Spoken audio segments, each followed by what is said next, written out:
stuff. Wait, where's Jannertto disappeared? Good, you're back. I vanish. Good thing you didn't say anything. Because no one could hear you during that period. So. Dun, dun, dun. By the way, about the you said something about tiles. Yeah. Well, I'm making them understand that they have neighbors, and then they can read what those neighbors are, so they can automatically adjust the tile type they are to the tile subtype they are in accordance to the things next to them. I don't think that's necessary. I think it's funky to do. Because that's just a thing that's set up at the start, so it shouldn't need yeah, but if we don't set it up, then we will need to do all the tiles manually. Well, yeah. I mean, they have to be like... I do not see, because the tiles are only going to be one way per map. Instead of the game calculating how it should be every time you load the map, you can just pre-calculate that. No, but like... Unless there's something I don't get. So, we do need to make an editor for the map. Yeah. Right? Yeah, I mean, that makes sense. So we do need to, at some point, either manually place the right pieces to the right places. I mean, that can be up to the editor to have like fancy features like that, like error correction or like error warnings and stuff.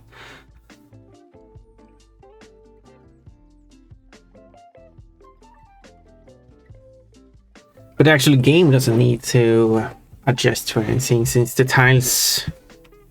I have no intention for the tiles to change during gameplay. Well, yes. But...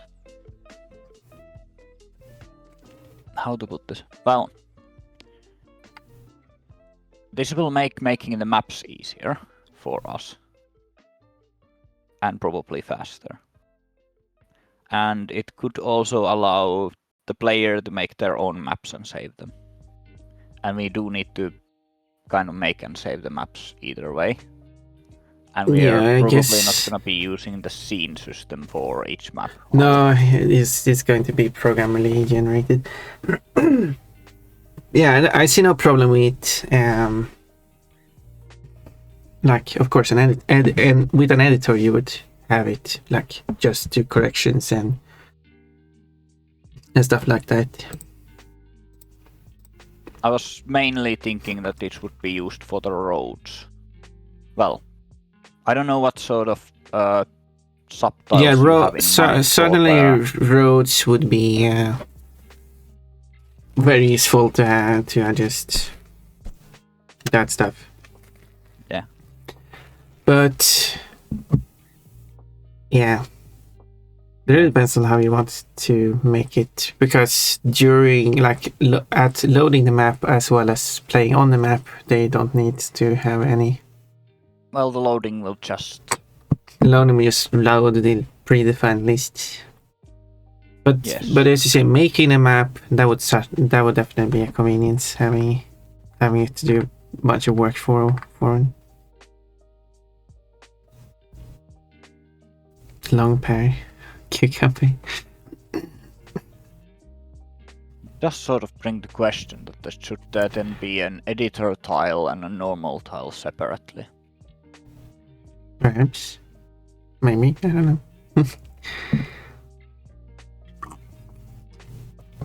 I got a chili. People clearly don't like that I don't look at gay burning men who are naked. Oh, well. Jaden likes to be a gay bunny man who is naked.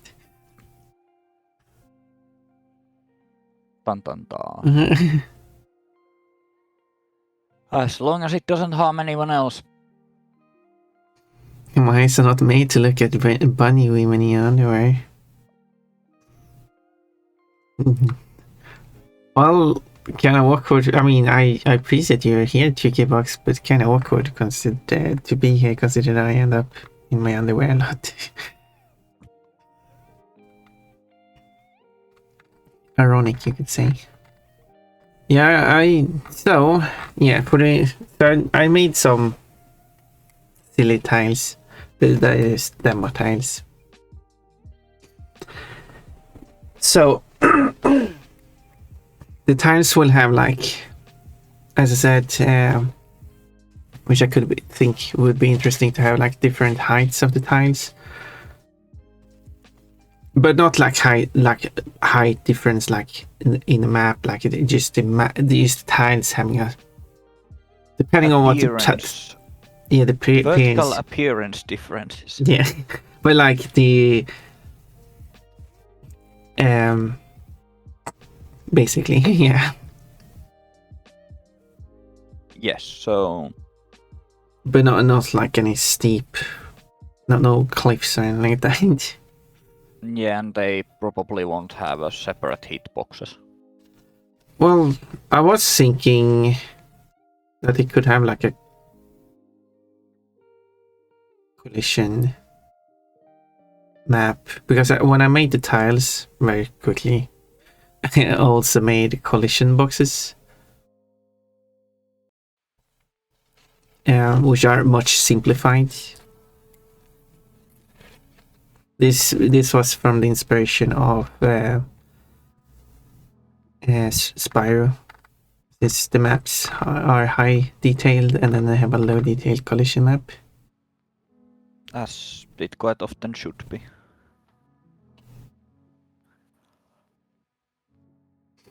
Hey, I'm not gay. I'm only deeply attracted to men. Well, that sounds gay to me. I mean... Hello, Sweaty. They can still also be attracted to women. Well, yes, that is true. Honk. I mean, I'm more like I'm using gay as a generic term. That has many generic meanings, but Such I don't care to go into that. Not exclusively gay, basically. Apparently, back in the day, it might have meant happy. Which is odd. Well, I don't know if it's odd, if it was its original meaning, but you see, Jannertto knows, so yeah. Yeah, you're attracted to lots of things. Or even got a stream streak of 140. Pon, guess what? Ooh, what's going on, Sweaty? I'm a very happy man who likes other heavy men. Citrus? What? You made an egg. Gosh, I see. Oh. I feel like your dress is rather flimsily on. Yeah, apparently so. Oh no, I'm colored the same as my underwear now. Someone should color me in the same color as my blush. I am 100% blushing. Rude. Orangey glad. Is that a joke? I see. Very fun. Oh, 99% cute, jaded. So yeah, so basically the idea, because I have no problem with putting in all the efforts into making sure it's correct tiles everywhere. Like the map building. And I mean, of course, you're free to like come up with ideas for maps too, and anyone else who would like to. But of course, I could still work as the quality person in just going through every map, making sure everything is correct. So, how many types of subtiles are we gonna have? I mean, the best one we'll need. Are we gonna have a tile that is partly some other tile? And well, yeah, like or... if I'm looking at the game, that is the inspiration. So there's grass and sand, and then you have the transition tiles between the two, and having the transition happening on the in the middle of the tile. I think reduces the number of tiles we need. Maybe they are. Because it will be 4 corner pieces, 4 side pieces, and 4 Oh, inverted corner pieces. That 12 pieces. Of course, you can rotate it, but I mean, if they are asymmetrical, that wouldn't be possible. Which I made the for 3 testing tiles. They are asymmetrical, so they go along. They should connect perfectly fine next to each other, but you cannot rotate them. And a tile, is half a unit wide,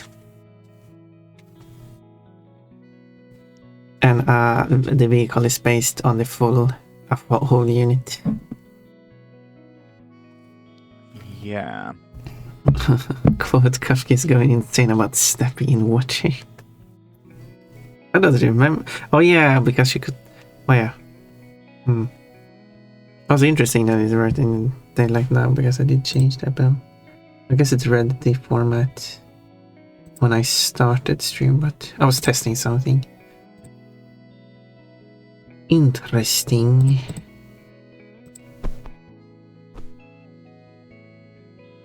Come on, triple H's at me. If I quickly restart the bot, don't do anything now. Everyone, don't do anything yet, because whatever you do is not going to be registered in the bot until the bot says that it's connected again. There we go. Technically it's not connected. It recognizes the stream is running. There we go. Now it should work again. So if I do quotes. Came up with a couple solutions, but they are probably too convoluted and complex for us to consider them. What are the ideas you have? Well, one of them is that instead of using tiles for the flooring part, we'd use material with multiple different textures, and it would apply those textures depending on. Well, this already sounds very complicated, yeah. Well, the reason why. Simpler than you might think, but it is also very complicated. Well, yeah, I guess they might. Because. But regardless, the world location.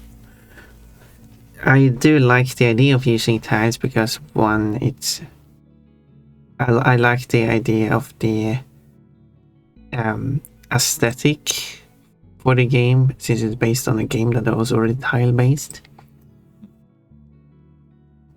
I know it's not going to be like super realistic, but that's not the point. It's the aesthetic I would like to go with. And also it's very easy for me to like put together a map by just defining all the tiles. Even if it might be tedious in some cases.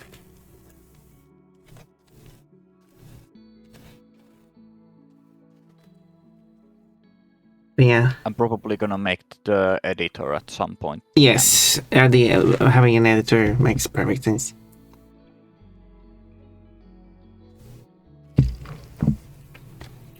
Although I suppose we could start with a scriptable object.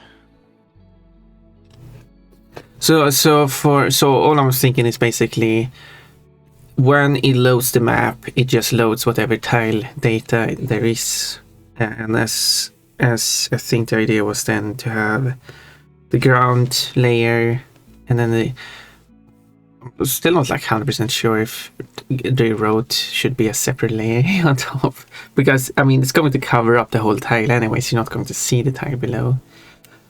The whole tile. Yeah, like it's full width height of the whole tile. It's going to be a road. But the only pieces that does matter is the corner pieces, because I was thinking like the road could like curve. I mean, which would show the tile that should be, like if it should be a grass tile or a sand tile. But if there are 4 corner pieces, not rotating, that would be 4 for sand and 4 for grass. And I don't know if there's going to be any other material, snow maybe, That would be interesting. So 4 for snow. It's not a lot of pieces, and I have no problem doing that work.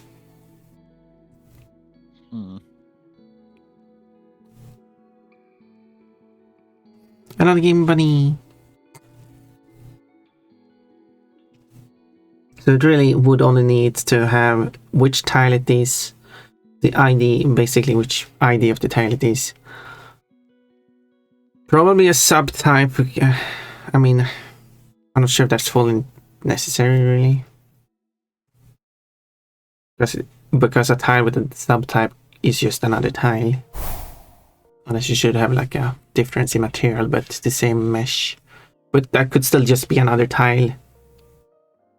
So how I was kind of thinking this is that the tiles type essentially defines what texture is put on it, like what base texture essentially. Unless we're not doing that at all, but... Well, it would have... I was thinking the tile is just a whole mesh with material. Senseless. I'm shaved. That adds a lot of different meshes. Well, yeah. We could avoid that, I would argue. No, man, I don't... easily. I mean, sure, you could go with what... just purely what return fire did, which is just tiles that are 100% textures on a flat ground, which... No, but like... And then you have a set of meshes. We can do normal mapping on it to actually get a 3D effect on it, but... We could have a couple different meshes, yeah, nothing against that. Okay. But then we could give them different material, different textures. That was kind of what I was referring to. Variants. So you specify the ID, but then you just have a lookup table, which meshes it's using and which material is it using.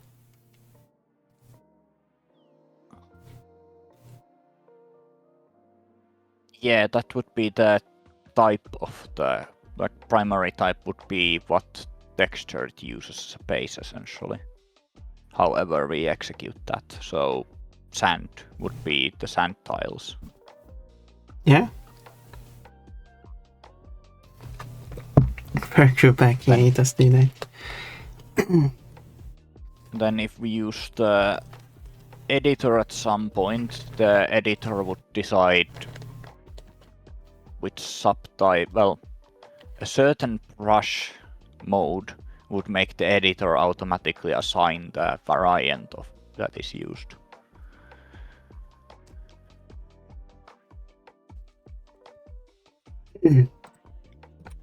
I need to check the game to see if when there is a patch of the same type, how much variation in texturing do they have?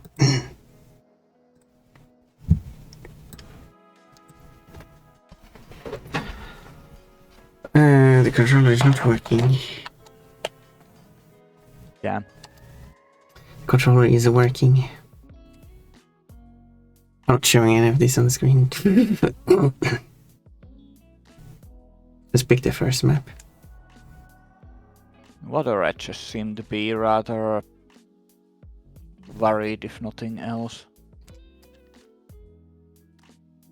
So,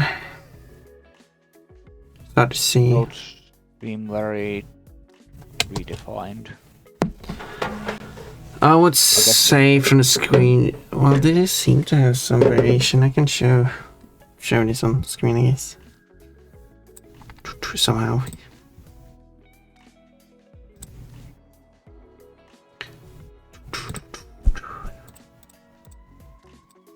I need to find...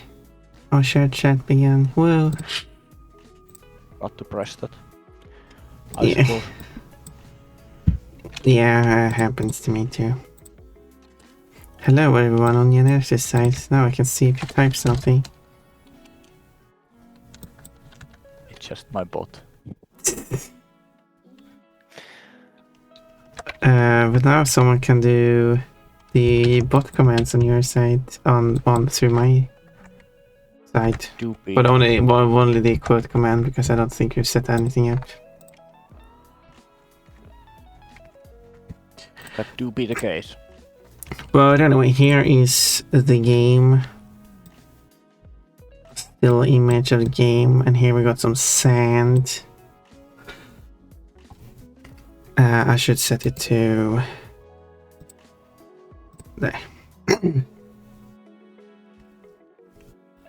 And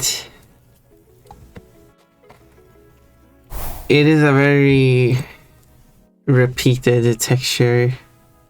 You got the dark spot there, and it's again there, and I assume it's there. The tile's actually possibly larger, because a tile is, well, this is how they actually set this up. No, maybe the road is actually not following the tile completely. Actually, now that I think about it, it's slightly outside, showing some sand. The shadow here is part of the that's not on screen. There we go. So a tile is the shaded part, is part of the tile, this road tile too. So if I'm looking at this correctly, this is the size of a tile. Yes. And these sand particles here are repeated here. This is a tile, but then there's a tile here, so here's the sand particles are not visible because it's part of the road piece. And every road piece have the same particles on it. Too. Yeah.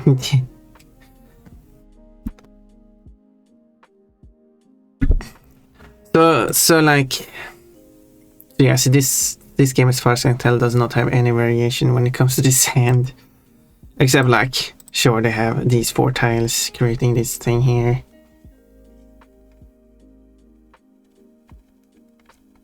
I feel like that would fall under the category of structure.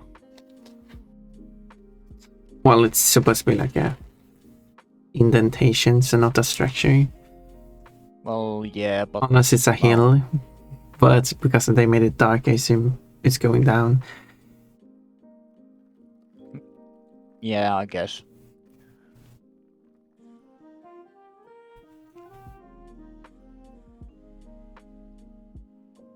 So I just want to make the tiles basically a quarter size.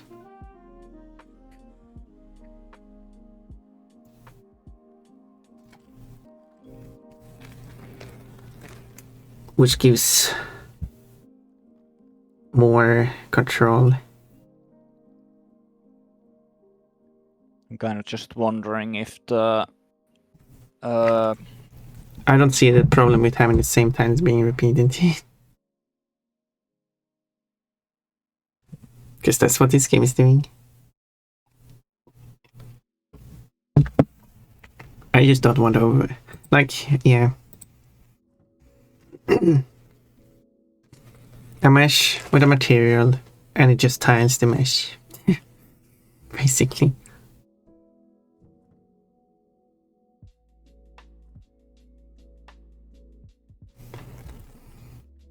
A stålform Lester. Pansarvagn. Yes. Pansarvagn.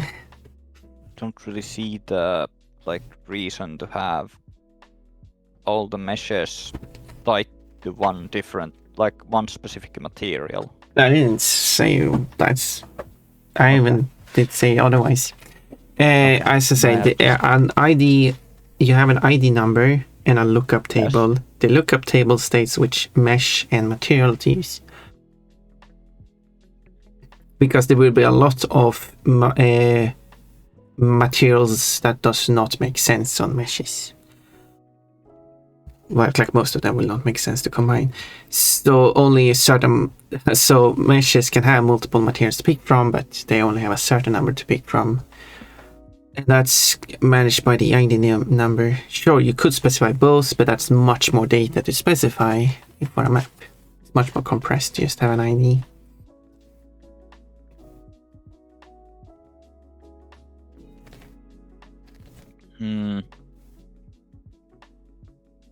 But of course, every mesh, every mesh and every material could also just have an ID, and you specify the 2 IDs, which is more compressed than specifying pulsing, but is more data. Yes, then. But I guess it's not that much more data.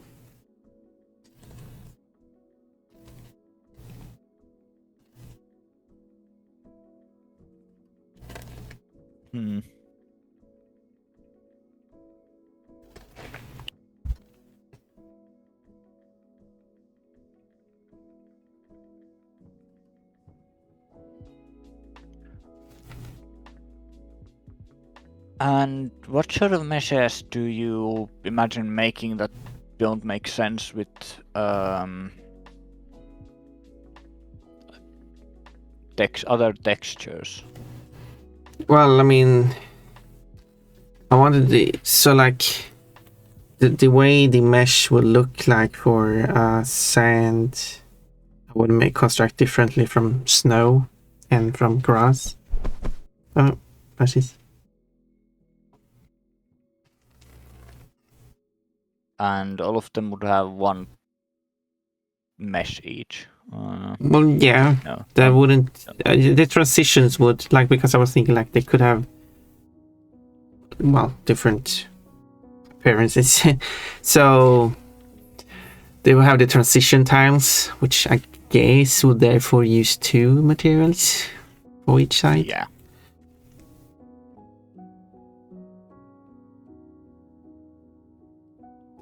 Also, it should check which material is. Yeah. This is why the collision mesh, which is what Spire does, the collision mesh, which is much more simplified, has different materials for what type of ground it is, and it checks the ground's material, the collision map's material, to determine the ground, which affects things like walking sounds and stuff. But in the game, that would affect the speed of the vehicle. So we'll have a ground type, will have a speed multiplier.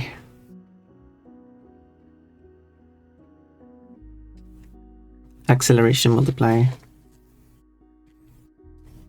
Look at that, bossy.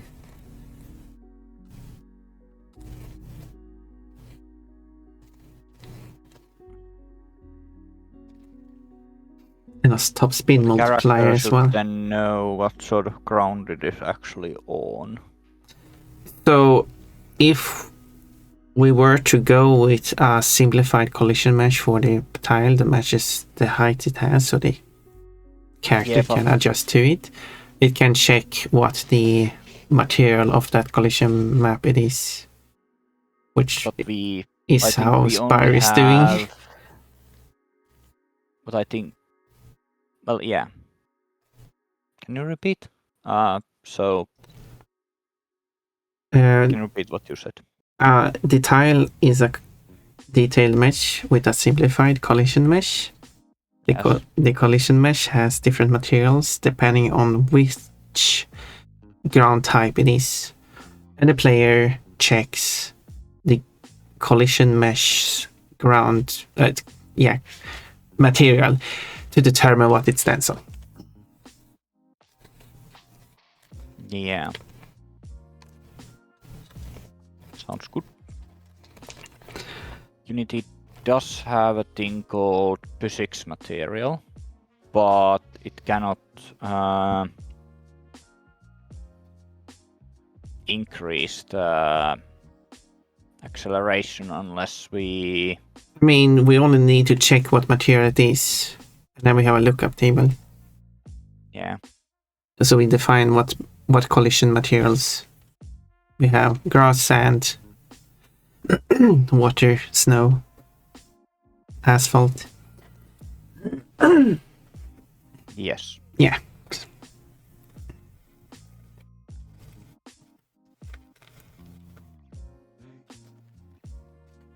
And that should just be a regular material. That's what Spire's using, is the regular material. so in Unity, material only defines the appearance of things. Well, yeah, but Physics it material can. handles how it reacts with physics objects. I guess a physics material might be more efficient to use, but it doesn't matter. As like in the idea of how this will work, it doesn't matter what you use, but using whatever is more efficient is of course better. But when it does do the raycasting to check when how it collides with the ground, it can check the material of that point, if I understood it correctly. I feel like it's better if we use a array to check what material it is on instead of raycast. But yeah, the idea is the same. Okay.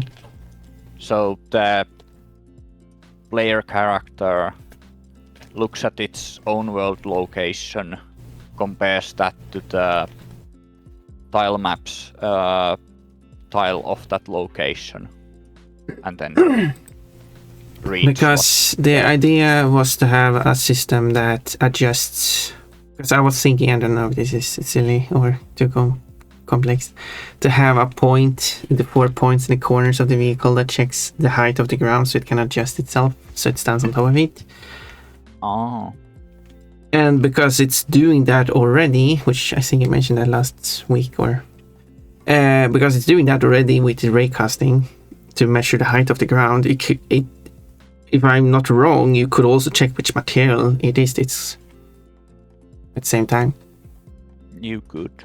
And because it has 4 points, then you will get 4 materials, and then you just take the average of those 4. So as you're transitioning out to another type, the values transition over. That's just a bonus you get from it. I mean, you could relatively easily do that with the world location too. You just need to read what. Well, yeah, of course. Essentially 4 tiles the vehicle is in between. But then you have the transition. Obviously, if having the adjusting the heights based on the 4 points already. I'm not commenting on that, but I'm just saying that the acceleration thing is doable. Yeah, well, of course. I think that's just an irrelevant point if we're going to go with. Oh. You're not wrong. But I was thinking like, let's focus on what we're going to construct. I'm thinking, not trying to be rude or anything. If we do not question or ponder other approaches, then we might miss something obvious. Fair. I mean, I was saying like, yeah, it's obvious that we can. No, I mean that's fair. That's fair. And I was not aware of your thought of aligning the vehicle. But you raise a good point about actually going over. So I have the blender. Let's just switch this over to blender. So yeah, so I did create this very quick model. Obviously, creating this can be split into 2 parts. I think if I make it an object,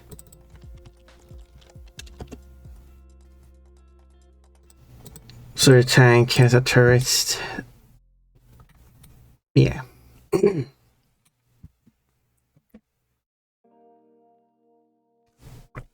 Of course, yes. Making a more proper model in the future. This is the beta model. Yes. So it would check. I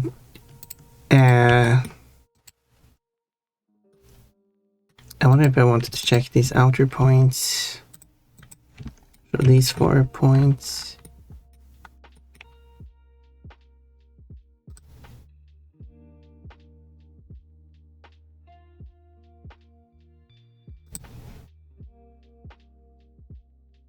So there was a setting for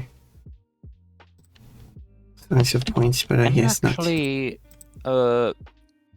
in the Blender model itself, can you add empties where you are going to check the thing? Then we can volume use those has empties add as empty. breakcast points. Yeah.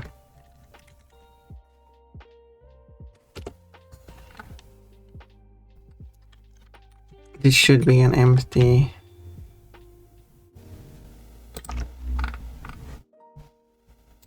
This one should be set 0. This one has the offset. That is a good point. So let's name this front left, front right, back left, back right. Should we name them? Wait, I don't know. Give that a prefix there. I don't know what the good names would be, but yeah, that is also a good idea. So now they're all part of the same object. Yeah, because then when it rotates, yeah, good point. I didn't even think about that. Hopefully this works, because if this checking the height and the rotate the vehicle is working as it should, it could look. I think it could look correct. One sort of important question I do have is it? Are we going to use how to put it?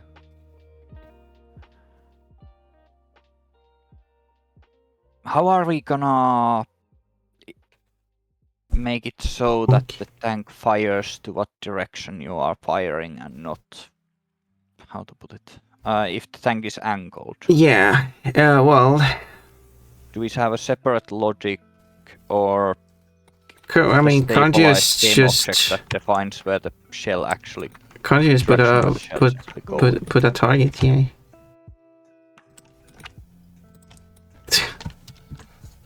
Now it's at the front of it. And this one would be tied to this object. Yeah, but like if the tank is moving, part of the tank is higher and another part is lower because of the that's no problem. Ground. I mean, I don't see how that would affect the turret is facing one way, where the cannon is then pointing upwards. Okay, it's. Well, I don't think it matters because the bullet would ignore the rotation of the tank, because for gameplay reasons. It will fire, of course, in the direction it's pointing, but it ignores the height of the angled height. There's a term for that.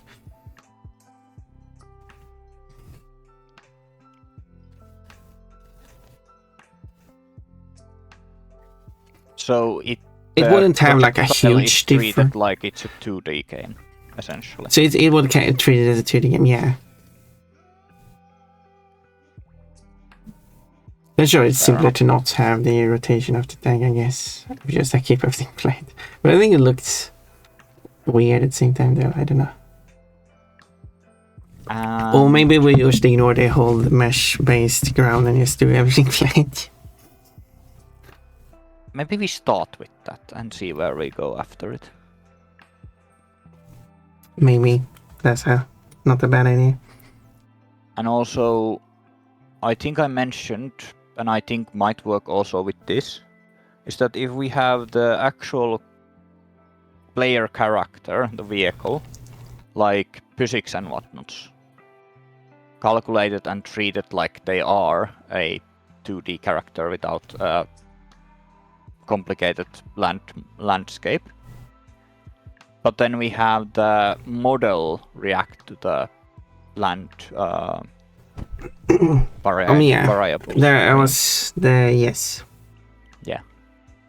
That was actually the plan, I think. Okay.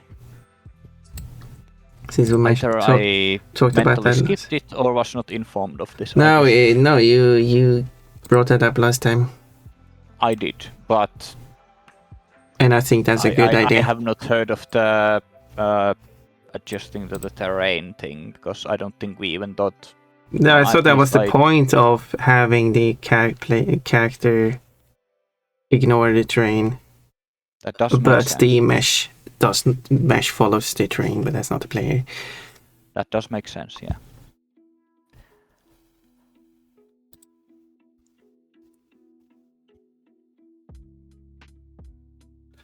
I guess now we have recapped the idea. I'm just thinking like, but at the same time, I don't think so. Like when it adjusts to the ground height, it wouldn't like have any drastic differences. So the angle, it's the up and down angle wouldn't be that different. So it shouldn't look strange, if is what I'm trying to say. But it still gives some. So it actually makes sense when you're riding up the onto a road which is elevated a bit. The tank we just use big enough smoke cloud when it shoots. Yeah, that is also a good idea. For the rocket launcher, I guess we could do a little bit of a special thing where the missile leaves the launcher in the angle it is shot, but re-angles it. Yeah, that's around. That is what they do when you shoot upwards. They fire in the game. They fire upwards to its correct height, and then it rotates and goes straight. If I recall correctly, since you can shoot upwards and straight. In return fire, do you mean? Or? Yes. Because we haven't built any of that. Wait, they shoot straight up? No, angled. Okay. I mean, I could. That vehicle is starting to sound more and more like an anti-aircraft missile launcher. I mean, I guess it is.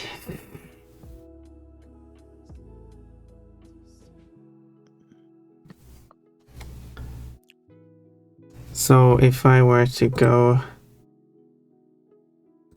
to this game here, I guess another kind of thing it somewhat resembles as the working how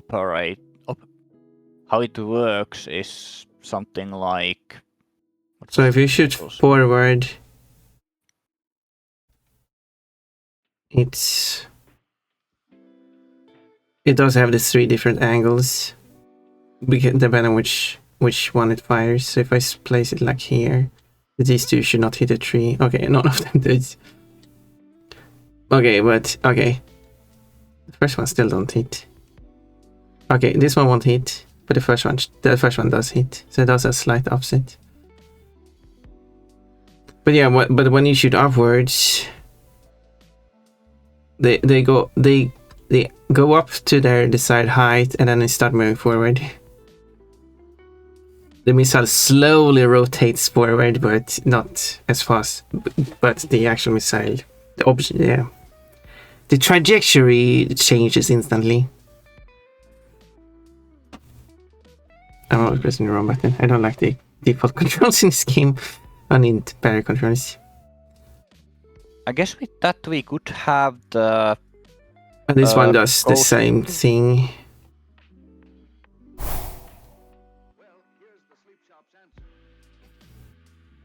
But this one always shoots. Funny looking. Yeah. But for gameplay purposes, I don't see a problem with it.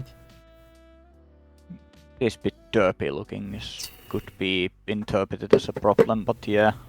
I do not see it as a problem. That is fair enough. En mechanical stuff med attitydin. Hi, Mechanical. Harking, yeah.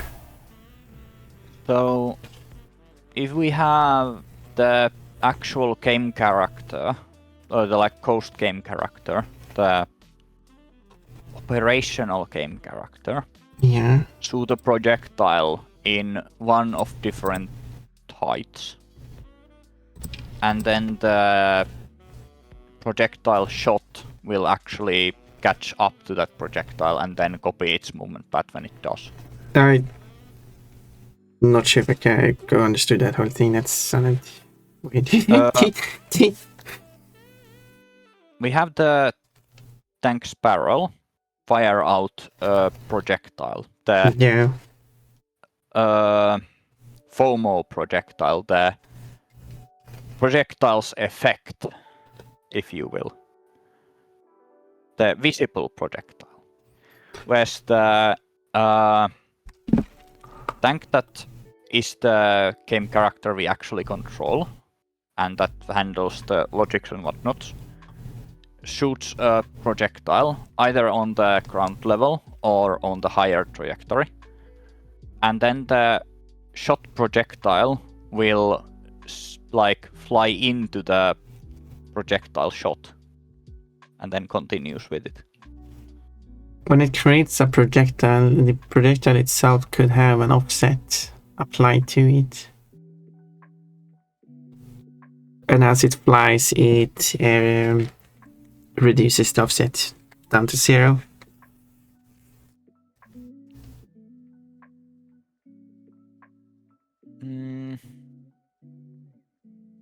Yes, and the offset would be checked from where the barrel or the rocket launcher's rocket silo is at the moment when it's shot. Yes. Yeah. Yes.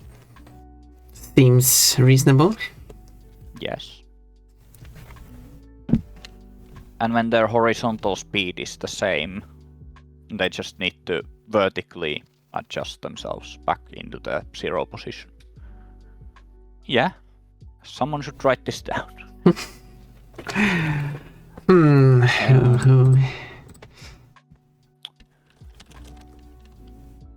I'm gonna make a vehicles folder, and I'm gonna make yeah, we need to put the models. Shouldn't wait, since I'm already kind of working on the model here. Since I modified the model already, shouldn't.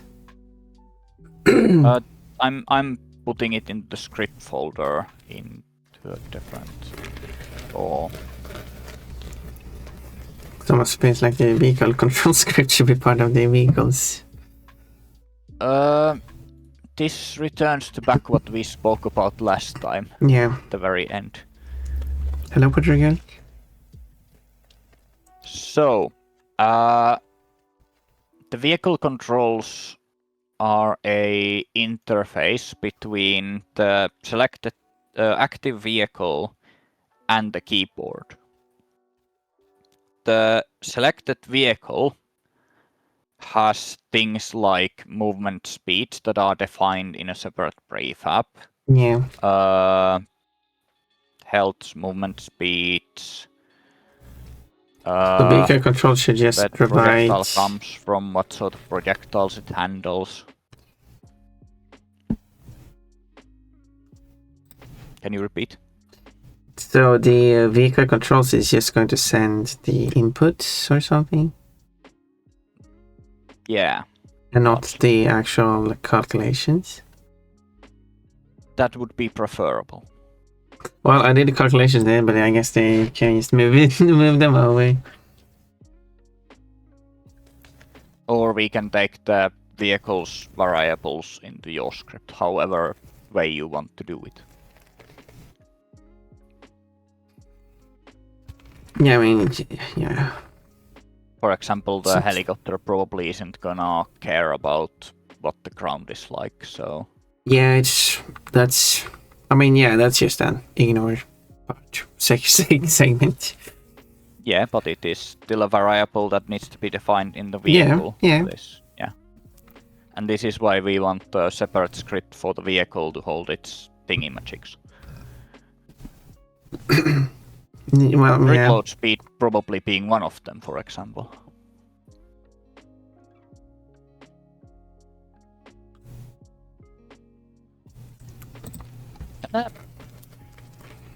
Missile launcher, just shoot all its rockets in a very tight barrage and then have a reload break, or yeah, exactly.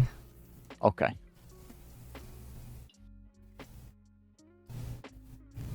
It's unfortunately just woke up, took a match, including the ones that are with my Bellafitis.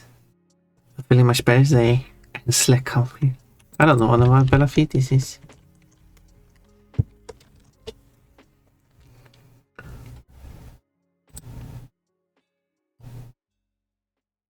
Oh, I see. Yeah, that's not good stuff. Like, it doesn't seem like... Yeah, it's just... inflammation in the eyelids thingy.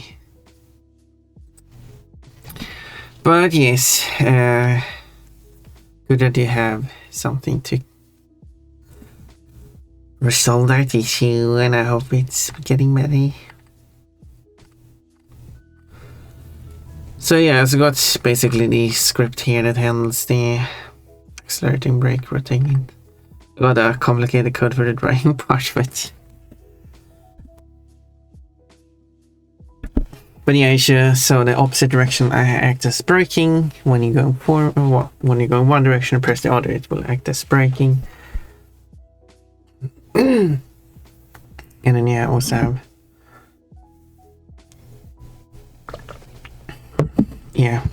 when you accelerate less or more, or not accelerating or braking.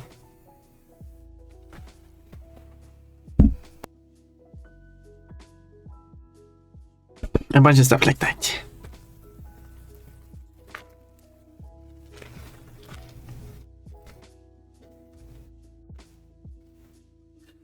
But yeah, if you're going to, so like, because I updated these models, I was thinking that I should save the model and stuff and create and put them into the game. But then you said you were going to do something.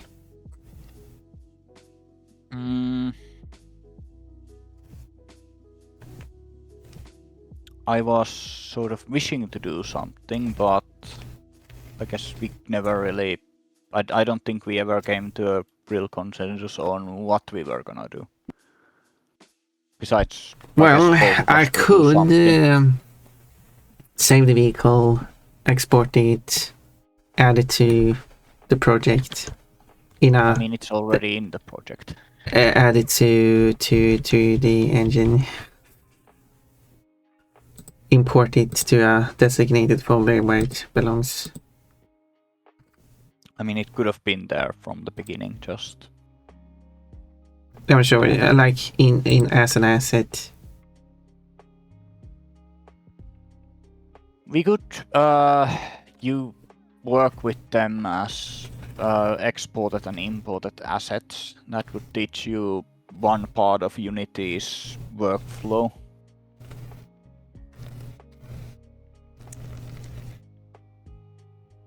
Deep silence. Yeah, because I don't understand what you're talking about. You could ask, but yes. Yeah, so, I was trying to think. In the project tab thingy, if you push the plus and down arrow, create new asset. Was it here?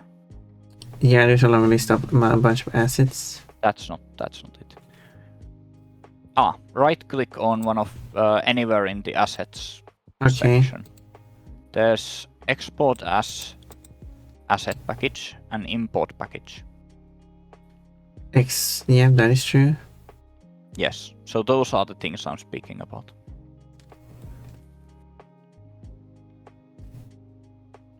In all its simplicity. Okay. So if we don't want to fill the GitHub with different models, well, technically we could. These aren't big enough models to really care. I would think, probably, maybe. Yeah, you mean they're not going to be like super complicated. I'm not sure where else would you put the models. I mean, why wouldn't you have the models part of GitHub? Because GitHub doesn't understand the file type, so it removes the whole. So Git in general, actually, but yeah.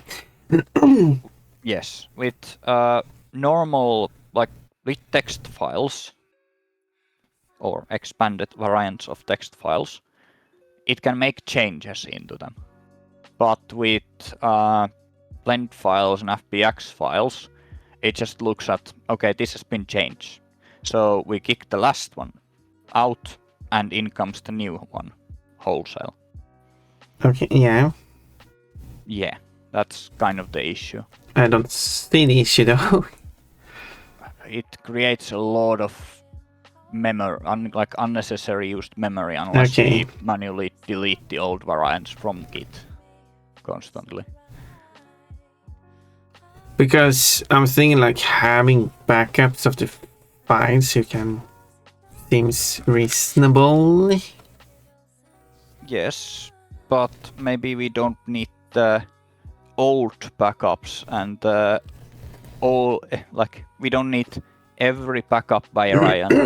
I mean, technically you don't need every backup variant of most of the project either.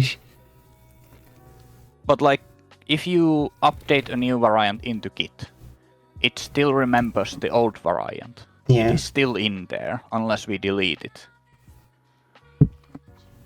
Yeah. And that's kind of the issue with putting models into Git.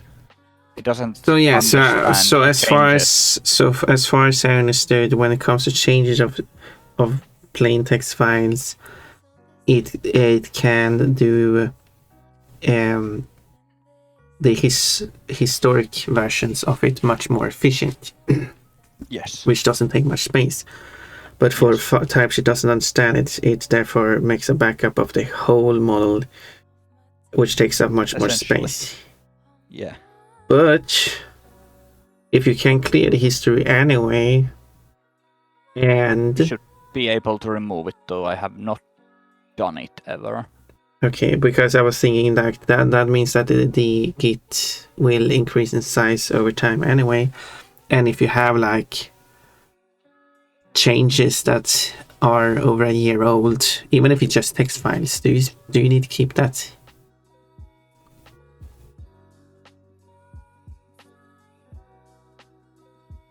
Can you repeat the question? If because it keeps a history of everything, including like every text file, even if it's compressing it efficiently for the history, is it still necessary to have all that history? That's for the very specific purpose what GitHub is made for. It's version control. Okay, I don't know what that means. Later on in the project, we can go to the past version where it works and either understand what the fuck did we do wrong, or yeah, but I mean, ignore the changes and try something else. Because okay, the old variant works. But then to that, my question is, how far back do you really need to go with the Are there really scenarios where you have to go back 5 years to find how you had it before? I suppose part of it already also is that with this system we can see who has done and what. But again, do you need to check that like 5 years old stuff? Not necessarily. Or a 1 year old thing. Depends on your needs, but yeah, I understand that it is good when you need it, but like, but so I'm thinking like, I guess if you update model many times, it would actually create that. And we would have the asset backup as the Unity asset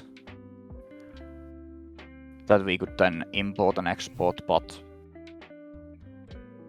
it's a bit more hassle. That's why I don't say. So we should have a different place to store the models in.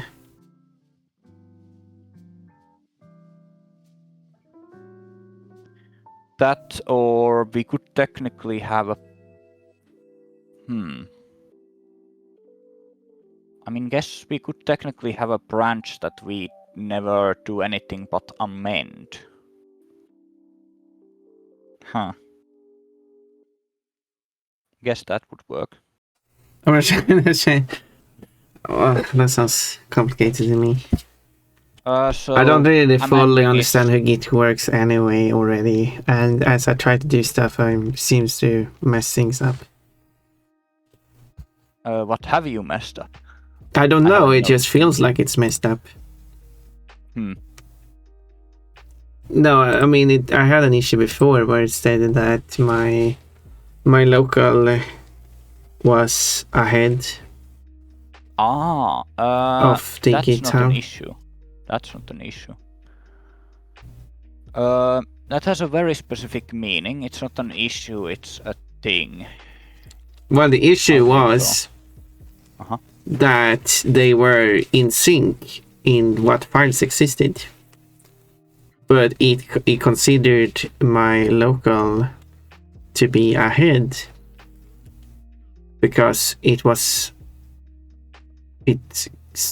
thought that a file was changed or something, but it was correct. Everything was the same between the two.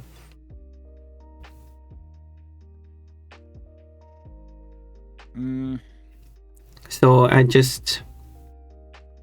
No, it was a file that I deleted.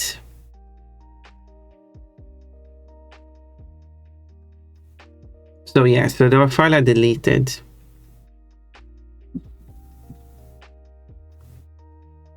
It was the model file. But it did not exist on what has been pushed to GitHub. Then you just haven't pressed the push to hit GitHub button. I deleted the so the model existed on my local, and it did not exist on GitHub, and it claimed that to be in sync. I delete the model on my local, and then it says that it is one change ahead of GitHub because I deleted the file that doesn't exist on GitHub. Well, that is a change, which is then ahead of the GitHub because it is a change that is not updated into the GitHub. It is a change, but it was out of sync because it said that it was up to date and in sync when I had a file that wasn't on GitHub. But when I delete the file, which I understand is a change, therefore it would be one step ahead of the GitHub. But now it's actually the same as on GitHub because I don't have the file because it doesn't exist on GitHub. So, but if I were to ignore this change or pull it from GitHub, the file were to come back even though it shouldn't exist.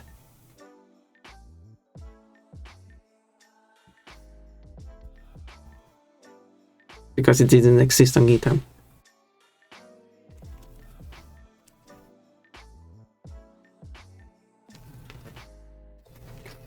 I don't fully understand how Git works and I can't fully describe the situation.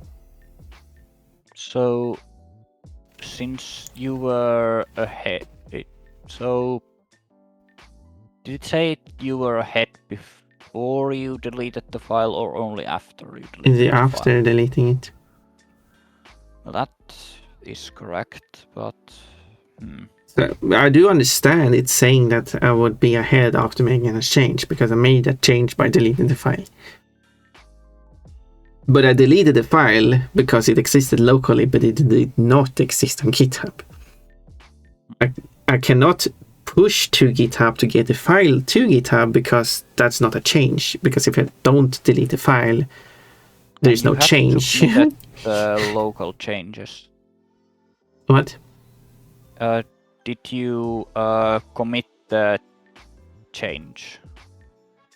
In the fork, there is the... I don't remember all those details. It's pretty shit. I don't fully understand how to work. A repetition is the mother of learning, so... As long as we identify what goes wrong, and we then correct that wrong... it was no problem fixing the issue because I ignore, like, there's the force pull and override the local, which forces it to be in sync, which did remove the file that shouldn't have been there in the first place.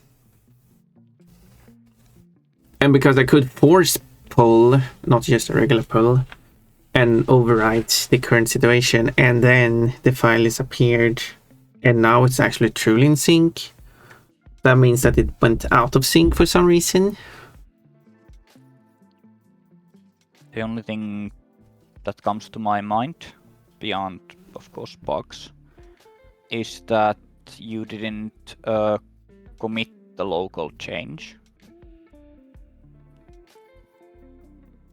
It's the thing where you go to the local changes, there's the list of unstaged, you click the stage them, and then you commit them.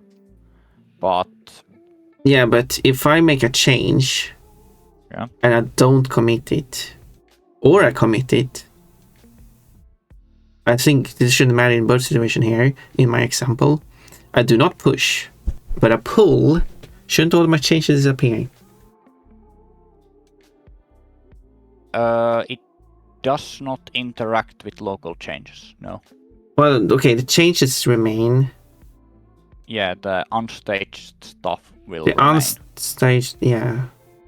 But if I were to make changes, commit those changes, and then I do pull, would it remove those changes?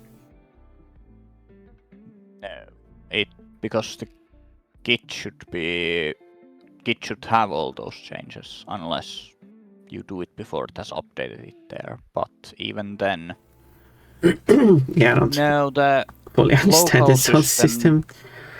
The local system has a record of the changes, like where in the branch of history you are at, and I presume it would notice that, hey, I have a commit that you don't have in the server, so don't touch that commit.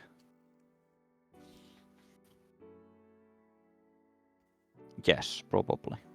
Probably. I mean, I'm sure I guess that makes sense. But then it would just state that it's one commit ahead then.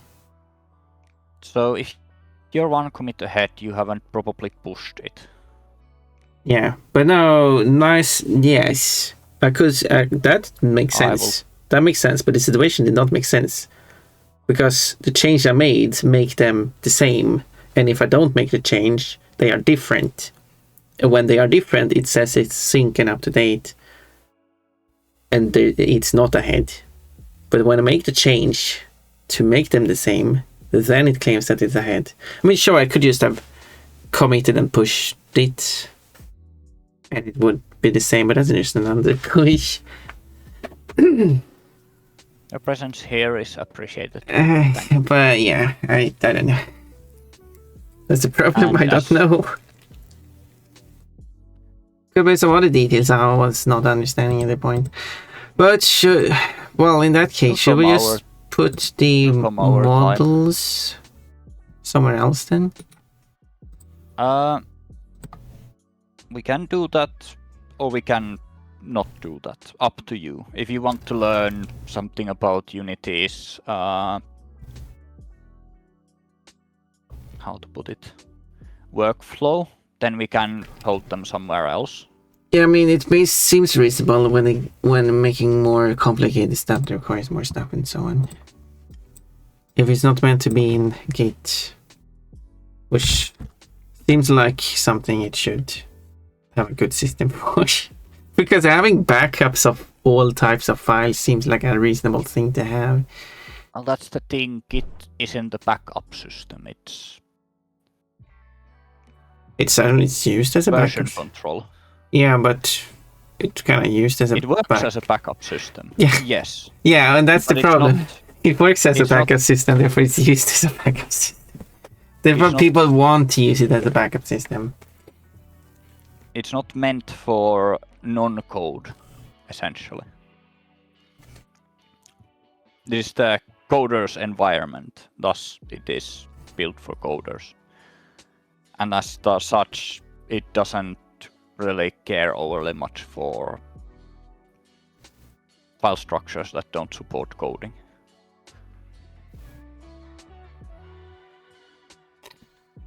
I mean, Hopefully the short answer. Yeah, I mean, yeah, it makes sense. But Also, if it's going to be what is used for example, game development or any form of development, because coding is not just coding. There's a lot of non-coding goes into it too, especially game development. So I feel like there really should be a good system to handle. Then we come to the second point of artist systems quite often having their own. Well, I guess the more expensive professional art systems having their own backup systems. Perhaps the GitHubs, perhaps the Unity's own version control deals with. I mean, that assets. does everything, but then you come to the question of how much do you want to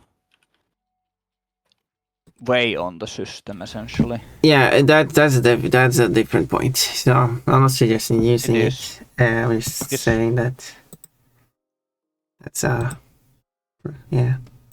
Well, should I have but why should I even put such a folder? So the folder you're gonna make an asset from is supposed to be in the assets folder. We are gonna where should I put the models that I'm working on if they're not part of Git? Let's do this properly. In the assets folder. No. You make a git ignore for this folder. Okay. And then we transfer it through the Unity asset system. Okay. It's still in the same environment. So we just make a git ignore, so it doesn't Git doesn't care for it. But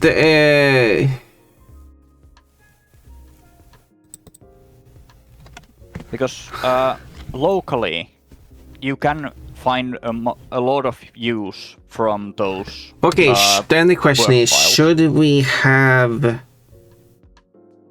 still worried about backups though. Well, we are going to have at least 3 backups then. If you or I have a system to transfer the Unity packet, we both have one set in our computers. I will potentially put one into my backup system. They really should. I mean, and then the whatever file system we use to transfer the file will have. Sure, I mean, you have a good point there. I just it feels so weird that it's just not part of Git itself. That there's not a system for handling this kind of stuff.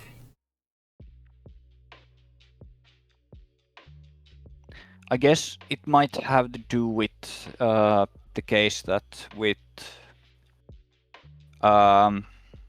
artistic things, you rarely go back a month and be like, oh yeah, I definitely need this work in progress file for some reason. No, of course you would need that. I haven't done that. I'm bamboozled. Why? Because I've been working, like this happened when I worked on a mod.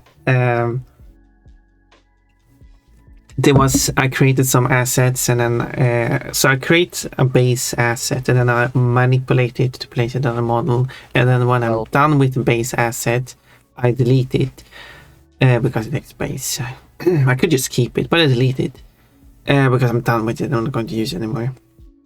But then I realize, I would be good to have that base asset again. Well, here we come to the difference of base asset and VIP files. I don't know what a VIP is. Your file is work in progress. oh. WIP. Yeah, I guess, but will. What's the difference there? Between WIP stands for work in progress, VIP stands for very important person. I know.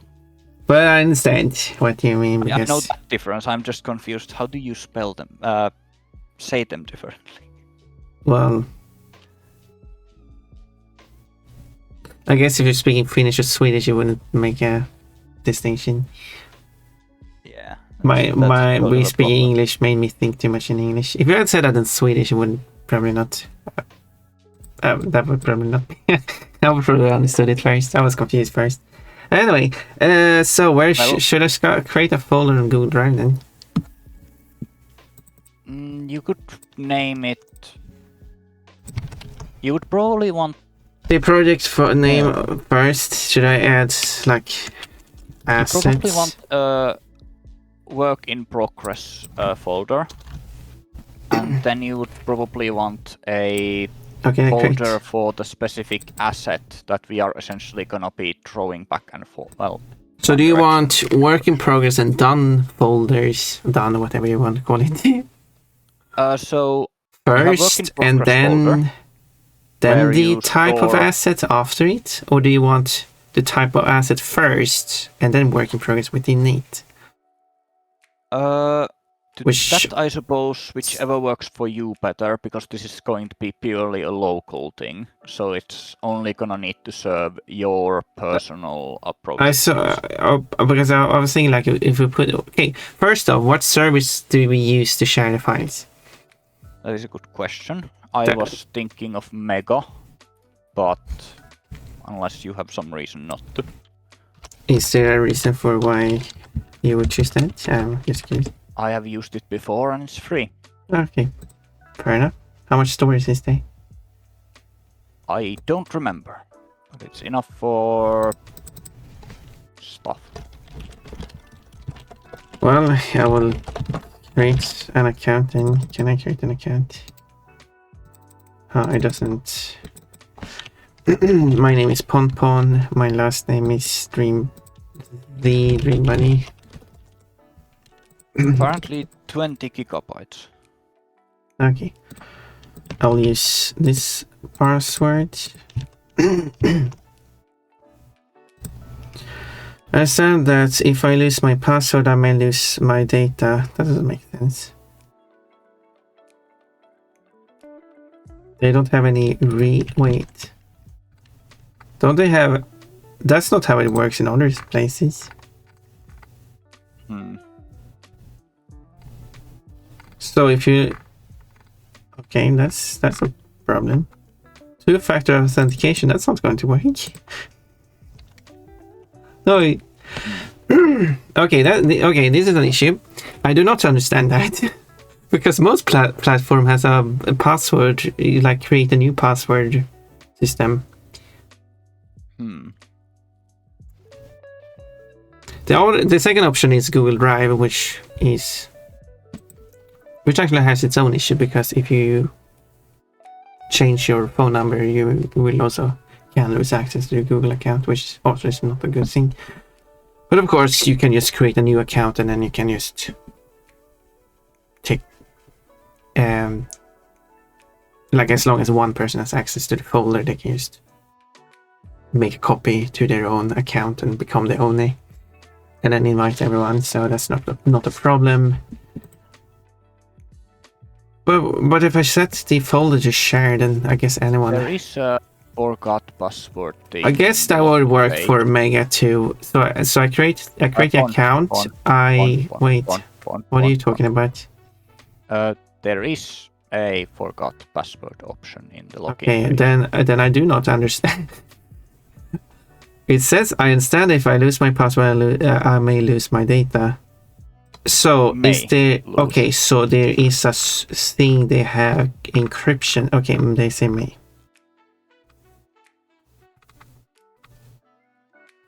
So they have a system.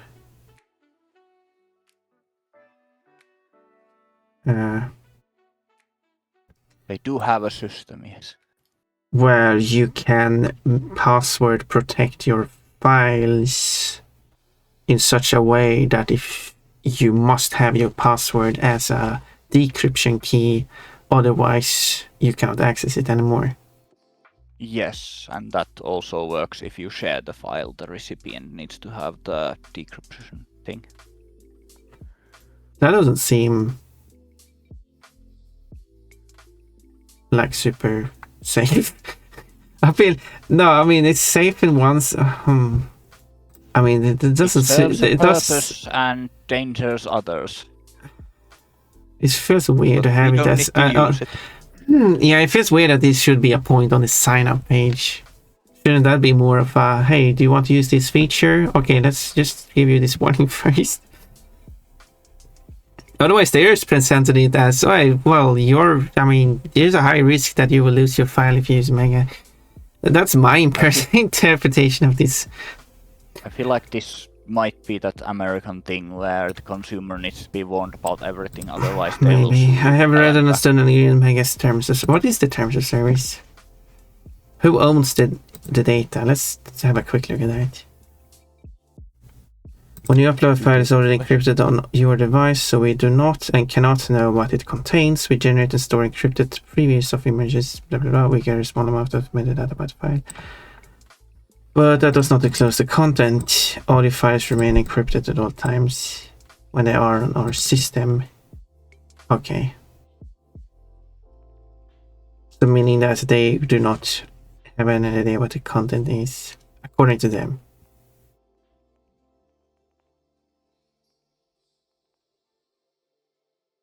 Well, this is in the terms of service, so one would imagine that actually counts for something, but... No, it doesn't. It's multiple times has that been proven. And also, point 2, they can also all of a sudden change the terms of service, and now that applies, apparently, even though that's not what you've agreed on. That is kind of sucky part of the... That is the, for example, the issue with Twitter, because artists post their art there, and then all of a sudden Twitter X at the time, as it is now, decided, no, we're going to take all your art and feed our AI with it. That's part of our terms of service now. But no, we haven't agreed on that. No, that is honestly one of the bigger problems in the whole software environment. Yeah, so, but it also says none of your files are stored in or made available from the United States of America. Well, thank you. Short applause. Okay, so basically they didn't say, okay, I just wanted to make sure that they didn't say anything like, oh, every file you upload, it gives us all rights to use your content as much as we want, like some websites do.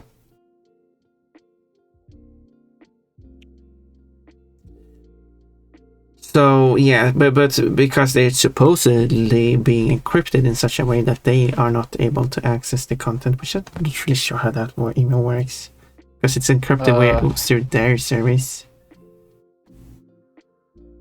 I mean, I suppose technically your computer could encrypt it, but yeah. But how are you going to access it then? Well, it goes... yes, that is true. So I'm sensing some things that aren't really clear here. I'm not saying, well, I mean, Mega is probably still the best service, but like, if you can access the files, certainly so can Mega. I mean, well, if yeah, I can, they need to store the access keys. Yeah. They need to hold the access key somewhere for the server to get it when you log in. Yeah. Then again, I don't know if they are specifically. And they do not need my password to access my account. It's on their servers. I don't know if they're speaking about the encrypted files. Could be, but they did not specify that. Again, Yeah. they are very unclear about what they're talking about. Yes, they are. Because they state, when you upload a file, it is already encrypted on your device. So we do not and cannot know what it contains. If they're talking about like if you upload an already encrypted file, that's not what they're stating though, but then that's fine. To degree, I sort of feel like this is them clearing their own ass. That stating in their terms of service that we aren't gonna know what the fuck you have in there. So whatever is found there, it's not our problem. Makes makes sense.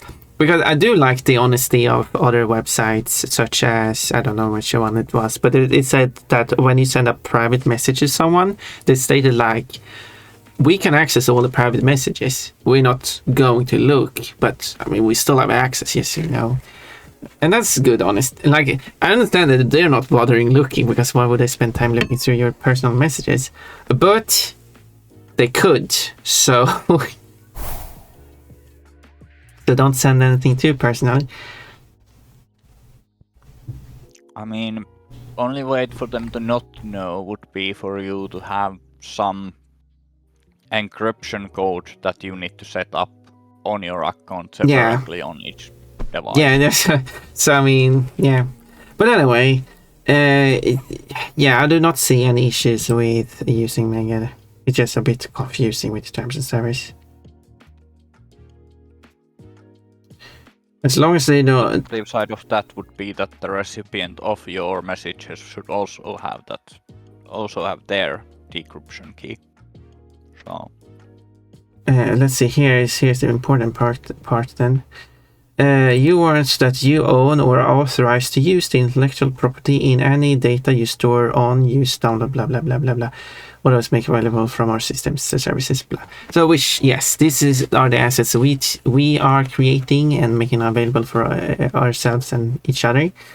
So yes, we have full rights to that. And then it says you grant us a worldwide royalty-free license to use, store, backup, copy, transmit, distribute, communicate, modify, and otherwise make available your data solely for the purposes of enabling you and those you give access to use our services and for any other purpose related to provision of the services to you and them. Okay, that should be general. Okay. So yeah, so in that case, they can do stuff to the data as long as they are servicing the service. Yeah, so they are allowed to make copy of the content so they can provide it to you when I make something that makes sense. The modify part is kind of weird. Though. Yeah, I wonder if it has something to do with the decryption and encryption.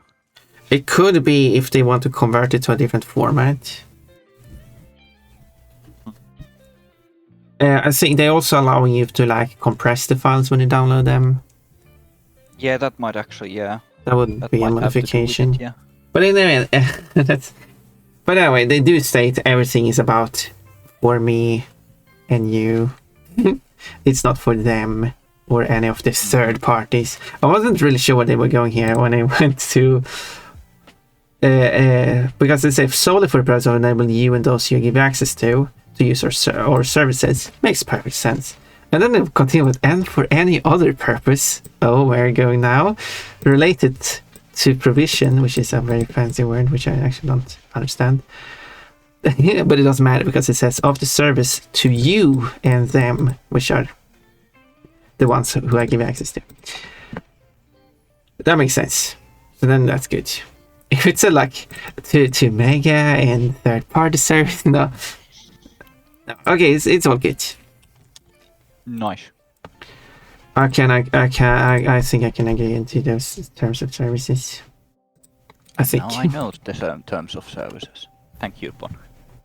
Because I'm going to like normally I wouldn't care that much of terms of service when I use a service too much, but if you're going to actually put the game files for games like that, we actually need to be sure what we're getting into.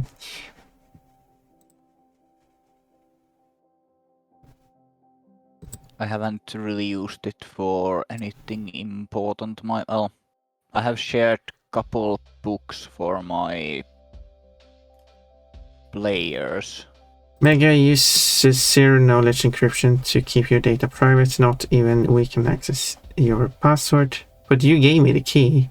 You have the key. To avoid losing access to your Mega account, download and save your recovery key. It's the only way to reset your password if you get it. See, now it says that. I feel like they are speaking of the encryption, but I feel like they don't really... But again, they gave me the encryption file, so they had it. So they can't say, oh, we can't access the file. They gave me the key. A digital copy of the key. Of course. I mean, if someone were... Look, if someone were to create an account for you on an online service, they give you the username and password. You're not allowed to change. You can't change the password, but they gave you the username and password, and then they're saying, "Yeah, we can't access this account." Would you trust that person? Well, technically, they don't own the they probably don't have your password. No. They have created the account for you on this platform, where you cannot change your password. They give you your account username and password for you, so you can log in and use the account. And then they say that they cannot access this account. I mean, they definitely can access any account they are holding. Yeah, they can access. So when Mega says, "Oh, we cannot access these files when you use this encryption and stuff," of course they can. They gave me it. There's the thing that if it is done, like if you encrypt something, your browser can give you the thing, not their servers necessarily. Oh, you mean the browser generated? They didn't specify that. Well, that would be the only way that they're out of the picture. That if they're... Yeah, that is true. That is true, the browser could have generated the key. Because you can generate a key and download it from a local file. Yes, that is true.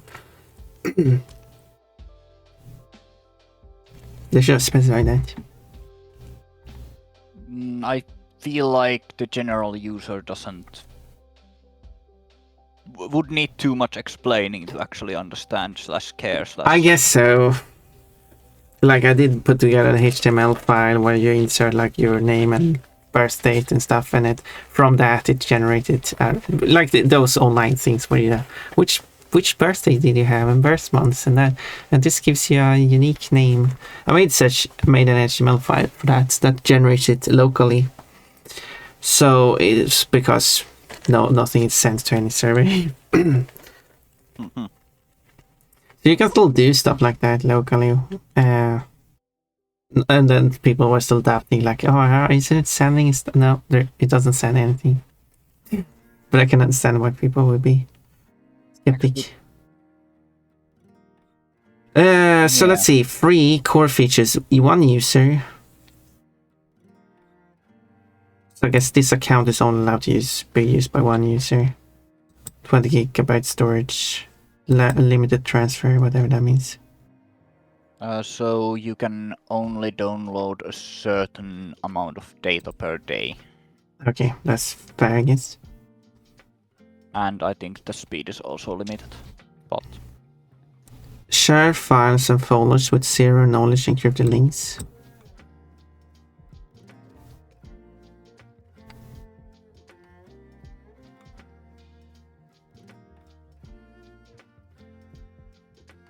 No rewind function. I think that means that it is not a version control program. It has file versioning up to 100 versions. Well, then I was wrong. With automatic backups, but the rewind function, which it says it can only do up to 30 days, but you can only view it. You cannot actually access it, I guess. They should have chat and meetings. That seems interesting. I guess if you're sharing files with someone, you can speak about those files there too. Fair. Kinda useful, to be honest.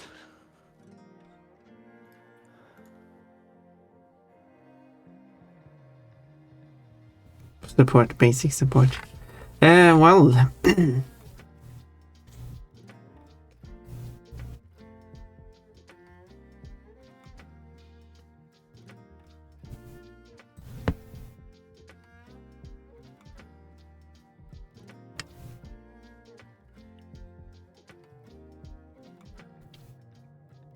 Oh yes. That was what I was gonna do with the scriptable object. So, well, I guess I have the account now.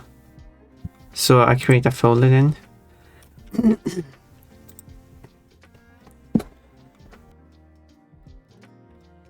So we're going to have this project folder. Can I give you access to it?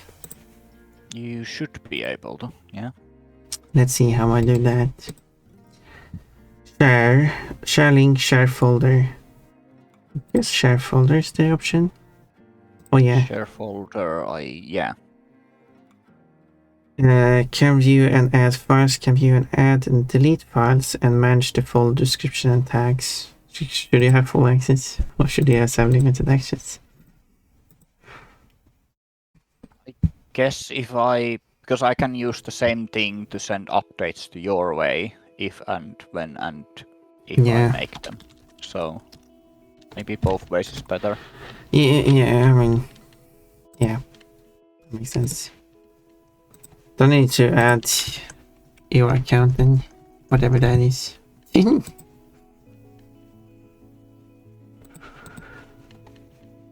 Yeah, I really need to change that, don't I?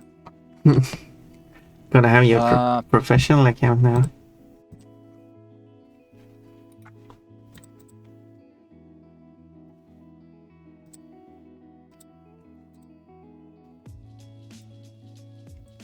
So, I should put my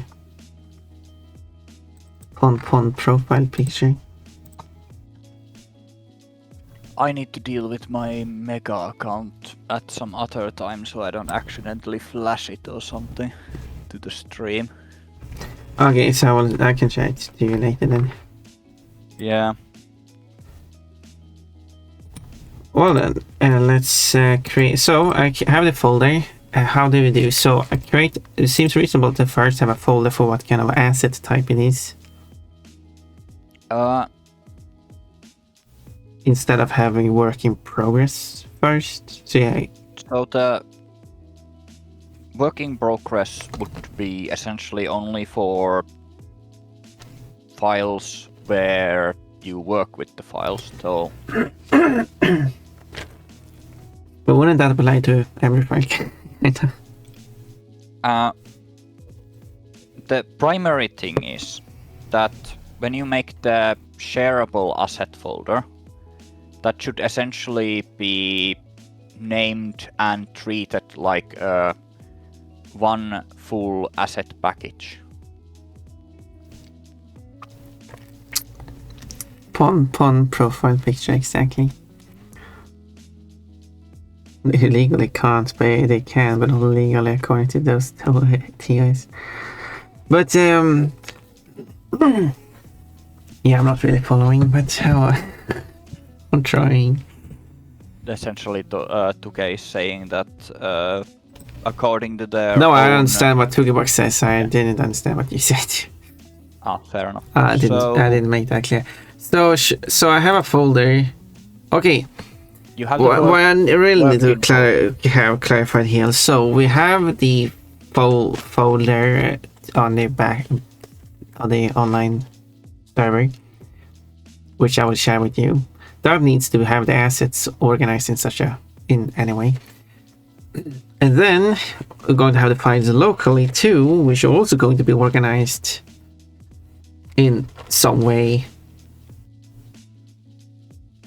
And you talked about putting the working files in the assets folder. So yes, we will each have working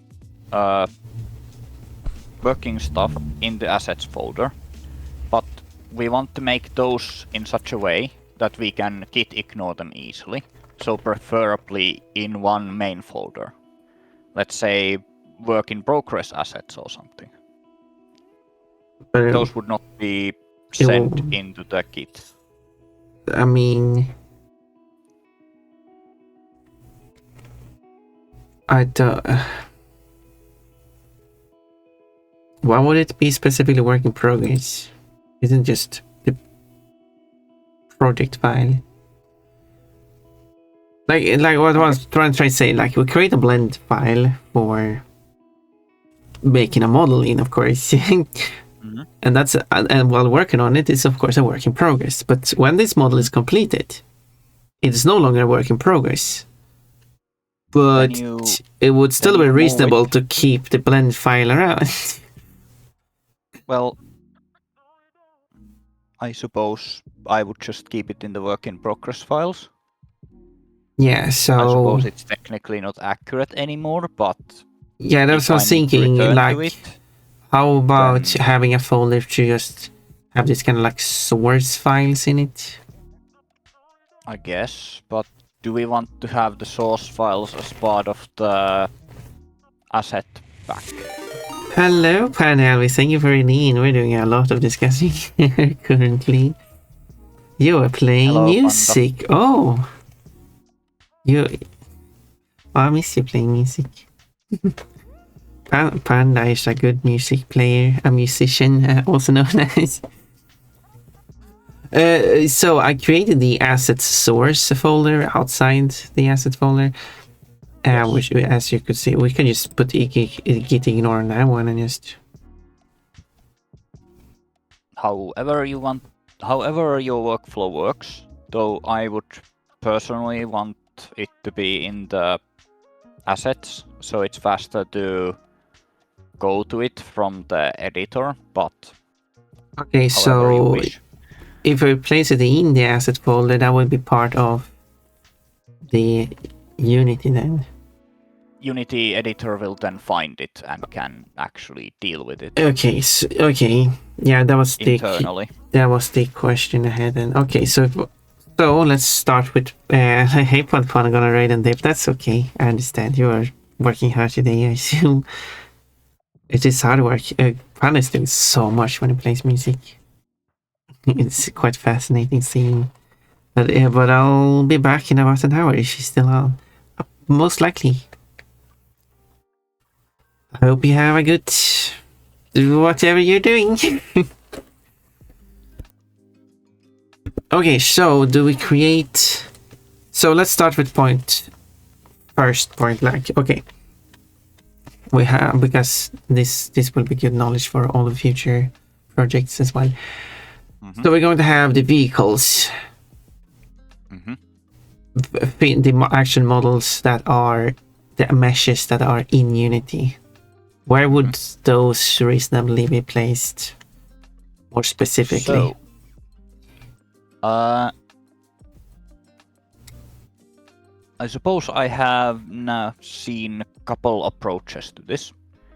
So yeah, you would have a folder for under assets. You would have a folder for either models or art or whatnot that it would then be a subfolder of.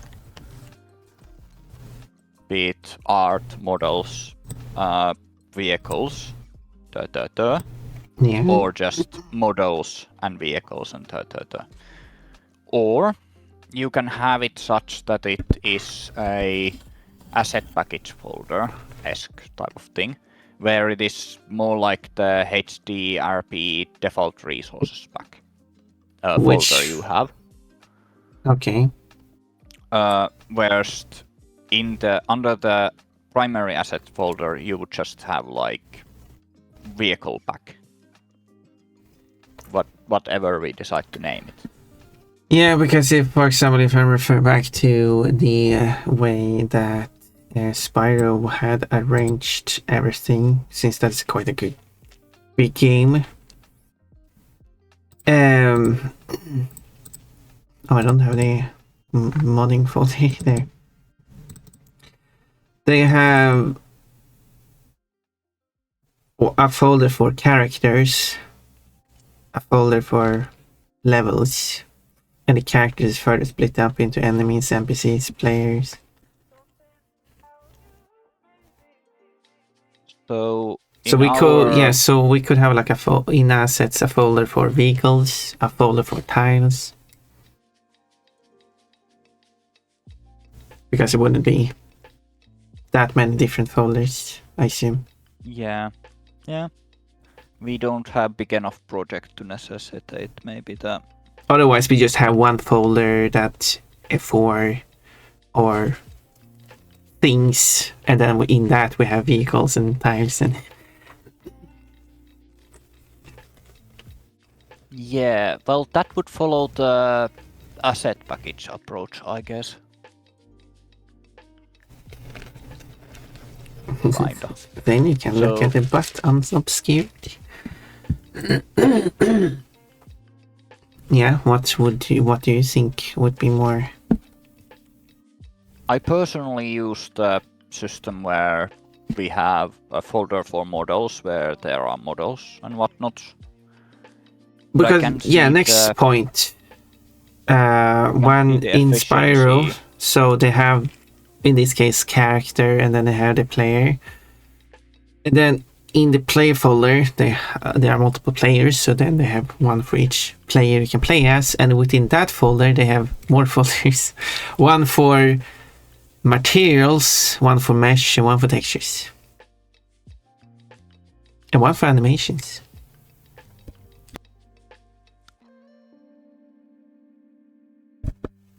So when I'm not really sure I understand how you were thinking, because when you said vehicles in one folder, art in another, so all the art.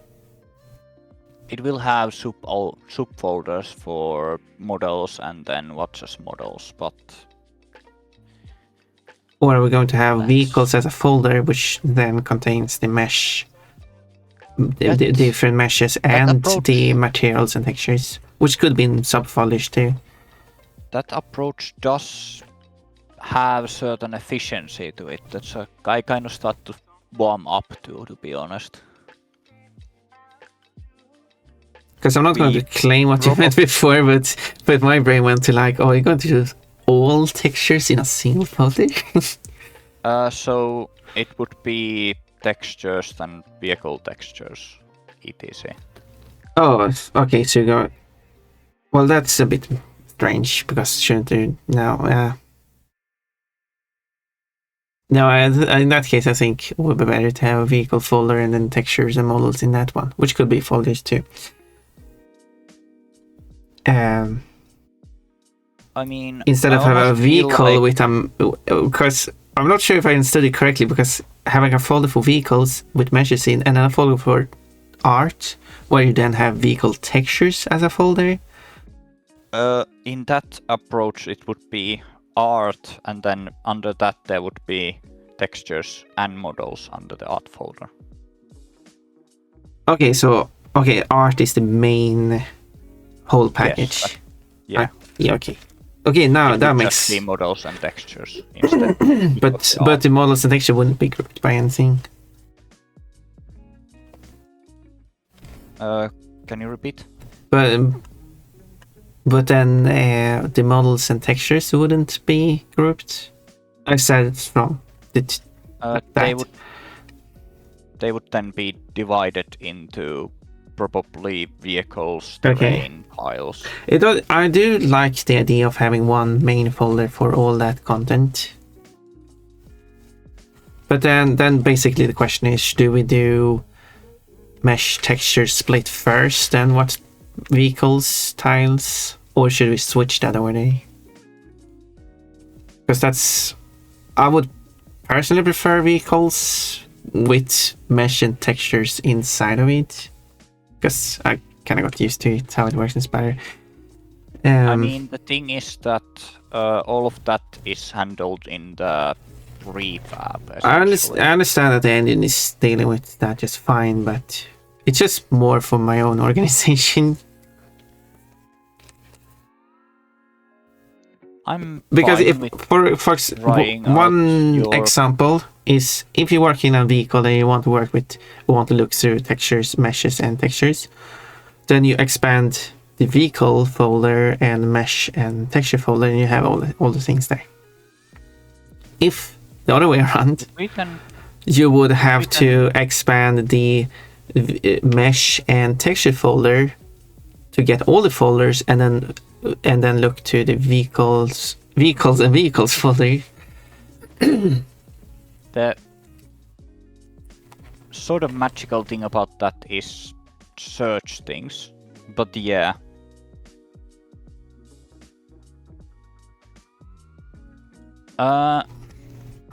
Do we then just have a folder for art assets, and then there would be vehicles, and then tank, and then that would have all the tank? We could split them up. Assets? We could split up the individual vehicles, but I think they would have so few assets. Maybe it is better to split them up in separate folders anyway. That would make them easier to find and handle, I would argue. Yeah.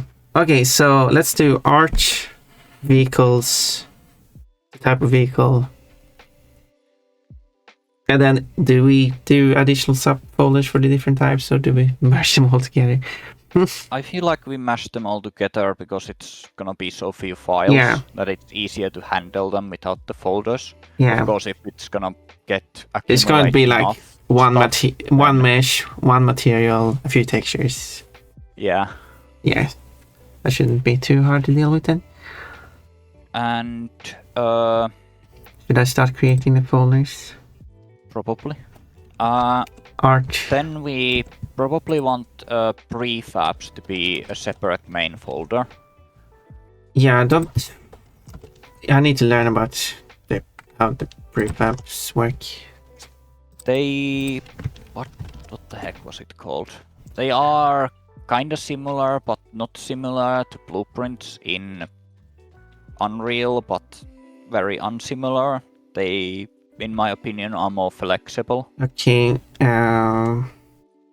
But yeah, in the character folder, well, in the Spyro folder, or the Spyro main playable character, there's also a blueprint folder along with the animations. So basically, everything that belongs to a certain type is in that. So if I have a prefab for vehicles, is it per vehicle or for all vehicles? So in the prefab folder, we probably want to have it such that it is the vehicles, and we have all the vehicles there because. Yeah, but I mean, is it a prefab per vehicle? I don't even know what a prefab is. So couldn't we in that case put that prefab in the art? We could, vehicles? But I feel is there a reason for have it in a completely separate folder? Mainly because when you are prefabs are the things you. So when you're editing a prefab, you open the prefab, and then you go into the art section for the thing, and then you can work on the prefab and the thing at the same time. You don't need to have the prefab in the same folder. Well, of when course.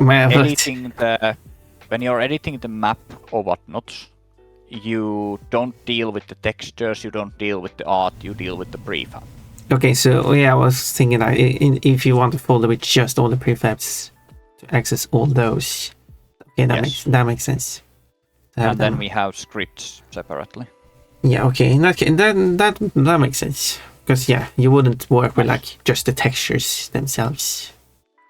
This is, funnily enough, the first time I have actually thought about these things.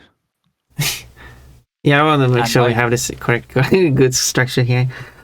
So, okay, but all that makes sense. Good. Now, for the blend file for all the vehicles, which is just one, should we create a folder in the vehicles folder for the blend file as well as the FBX files? That we ignore that folder, git ignore.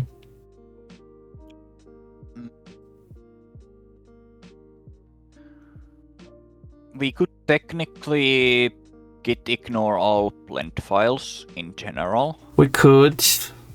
And FBX files, but mean, sure. An approach. That is option. Yeah, we. Otherwise, we have to give it keep the- adding to the git ignore as we create.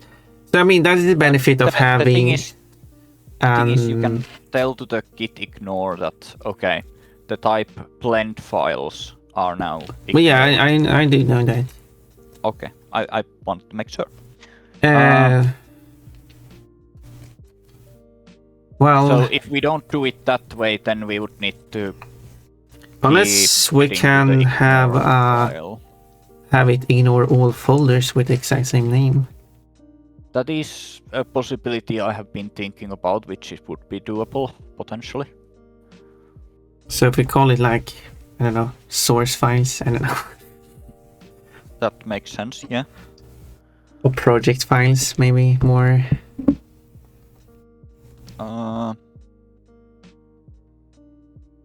But that is gonna make sharing them a bit of a hassle. We upload them to Manga. Yeah, but if we make so. Because we only want. Do we want to. So.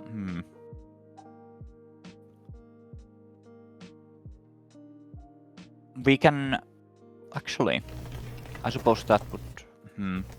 So when you export a asset package, it gives you a listing of all the things. Yeah. Actually, it gives you a listing of literally all the things, and then you can click from there what you want. So for the process to be simple, easy, and kind of unrestricting, it would be nice for all those shareable things to be in one folder structure. That makes sense. Okay, so let's, in that case, create a folder for art source or art project or something outside the art. What do you prefer? That would be the folder we share around. Okay, yeah. So, because I want a name that kind of like makes it clear that there are the files we are constructing the models and like textures and stuff. Yeah. So we can easily go back and edit them. Yes. If needed. And I'm out of water. And waterless pond. I'm waterless. Like resources.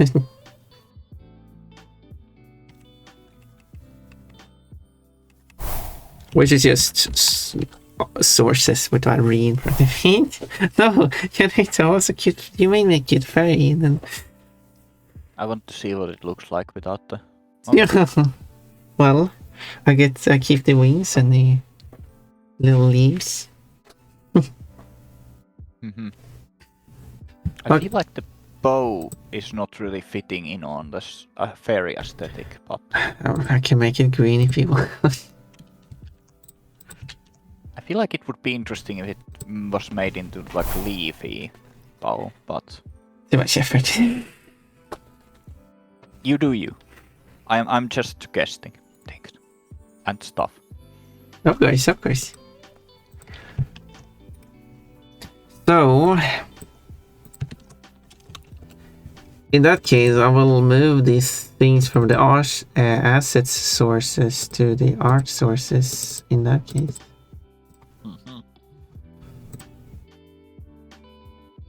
Okay, but the art sources does not need the individual vehicle folders.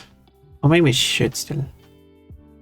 But since this could gain from them, especially since it's gonna have the essentially same structure because it's gonna need the working texture. Well, so yeah, because it's going to have text inside. Yeah, okay, and they're going to be individual for each vehicle. So let's keep the folders, but the blend file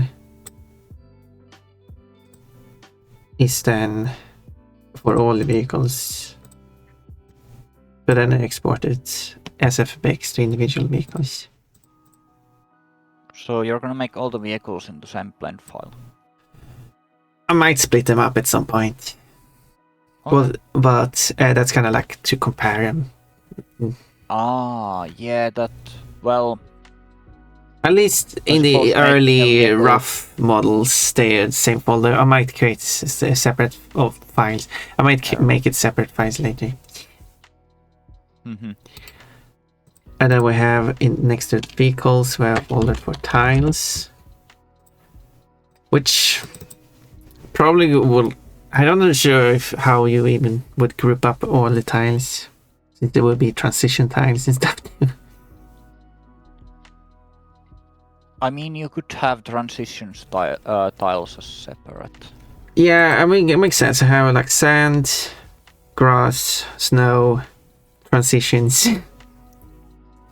If you want to be, I guess, fancy, you would have transition from grass to... Yeah, okay, grass, sand transition, snow, grass transition.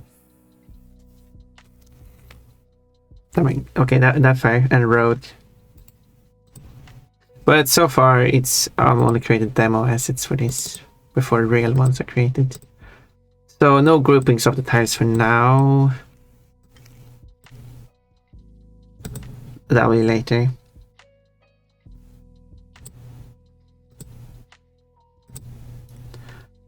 There we go. Now I have emptied the asset source folder. And then I need to add the git ignore on the art sources folder.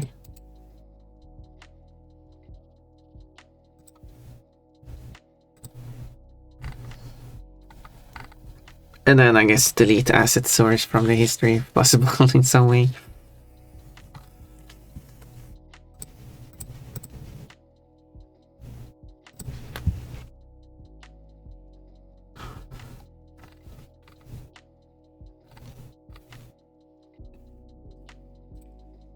So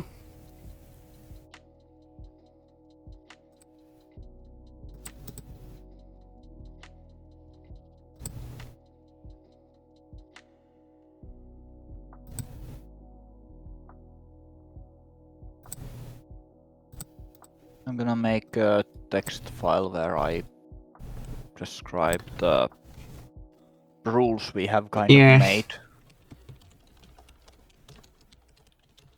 Assets, arts, kind of, I don't know how to even name this. Commit.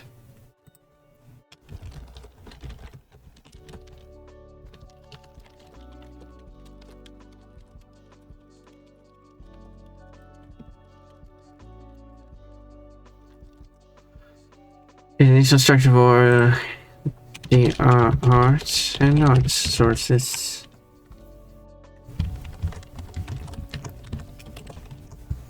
Okay, that's...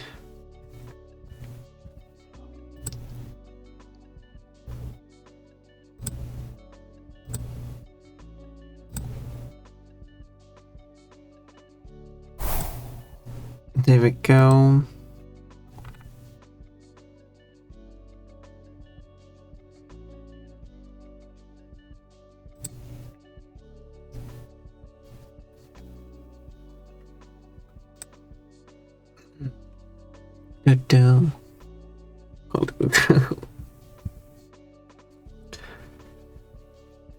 And then I should put this same structure on this mega. So I call it art. Can't I just upload the whole folder?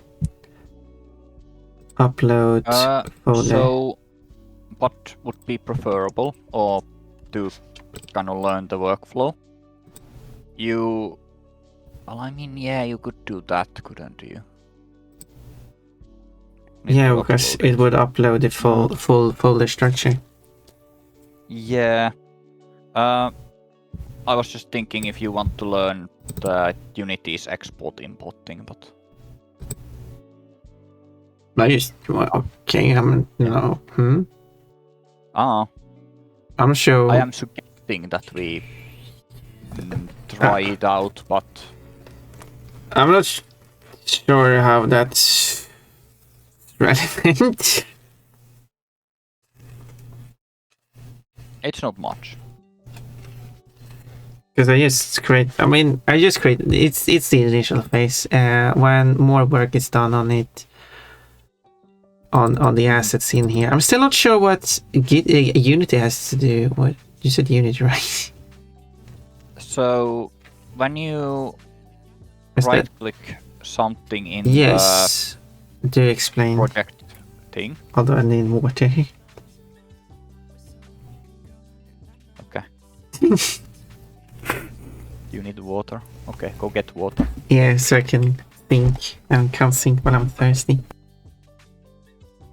Well, a lot of us can't.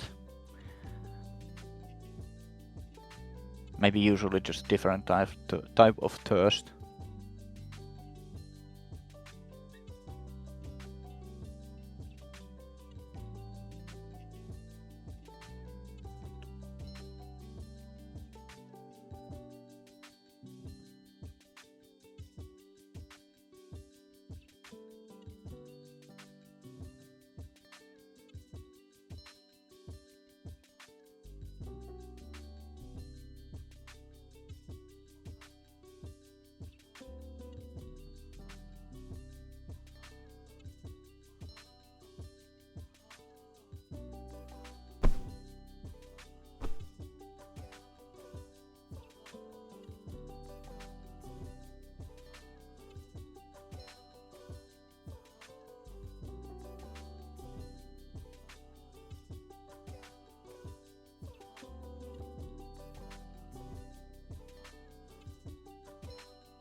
What to do? The struggle with being a cute girl. Well, I could never know about that. Suppose I will need to only live with the knowledge of the troubles of being a straight man, I guess. Well, the struggle of being a cute girl. Are you struggling as a straight man? Well, there are certain struggles with that some people seem to be hell-bent on not acknowledging. Huh? I got pissed. It's nothing to do with this. Let's put it this way. I have a feeling that the modern Western culture cares far more about everyone else's problems than mine. I mean, that's not false. Yes. Anyway, what were we, yeah, you were talking about the whole expert thing that confused me a bit. So, in the project folder portion, where we have the scripts folder. That is a folder. If you right-click on it, and there's export as an asset package. Yeah. And then there you can tick things that you want to be part of that asset package.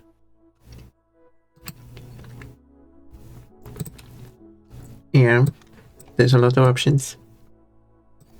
Include dependencies, include all scripts. Include all project scripts in export list to avoid project compiling errors. Okay, so that will just show all the scripts in the project in with it. So we probably don't want that in this case. Include dependencies. We probably want that, but it should not be doing anything. Yeah, but here then it the idea is that you would include the art files, the source art files. I guess. I mean, yeah, if you do it on the art sources folder, which of course I haven't. Well, I did push it to the branch. Yeah. It doesn't have any dependencies, but it does show a bunch of scripts, but this does not include scripts, so. But yeah, what's the... Okay, but what's like the point of the export thing? So you can export things as the Unity package that then can be imported by someone else into the Unity. We can just share the files as a raw data. Yeah, I mean, no problem with that. That seems almost easier. It might be.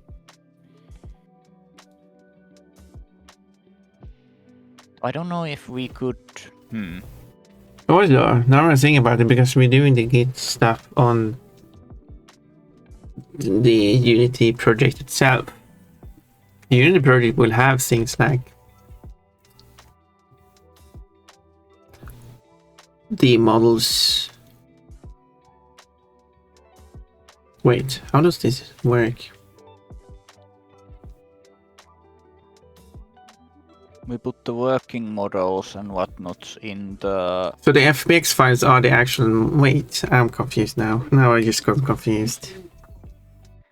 We export the working FBX files and then other things like that we are okay using. I have some confusions now. Fair enough. So, first off, I don't see the point of exporting the package, because all these project files, these art sources, if you need to work on one of those files, you can just go to the mega folder and download it for the specific one you need, instead of just getting the whole package. I suppose the point of this exercise would have been to use the mega to transfer that. I still don't see the point of it. Fair enough. Fair enough. It had more to do with the exercise and less to do with logic. That is why I have. Yeah, but I still don't see the reason for. Like, I don't understand what the point of it is, so I don't see why I should do it. Like. I suppose one thing is that, well, I guess the primary thing is that you can then share it in the asset place or asset market, but... Yeah, but I'm not planning. I mean, that makes sense if you're going to do such things, but I'm not going to do that. Fair enough. I don't actually know if you can upload some of your assets in, well... What is it? Want to read a couple so yeah, so I'm not sure about that, but the other part I was confused. So in so I worked in Unreal Engine, so I know how that works. So in Unreal Engine, if you want a model, you import an FBX file, and then it becomes the Unreal Engine model format. How does this work in Unity?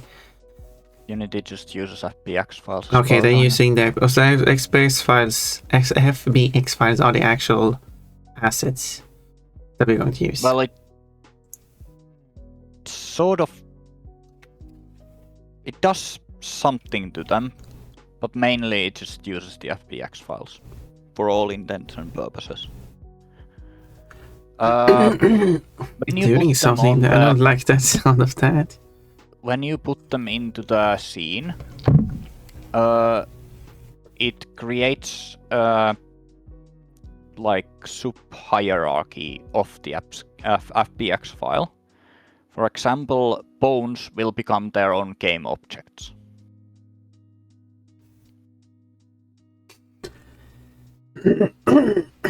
Somehow this feels really complicated, but whatever. So So we should put the FBX files in the art folder. But again, the FBX files shouldn't be included in the Git.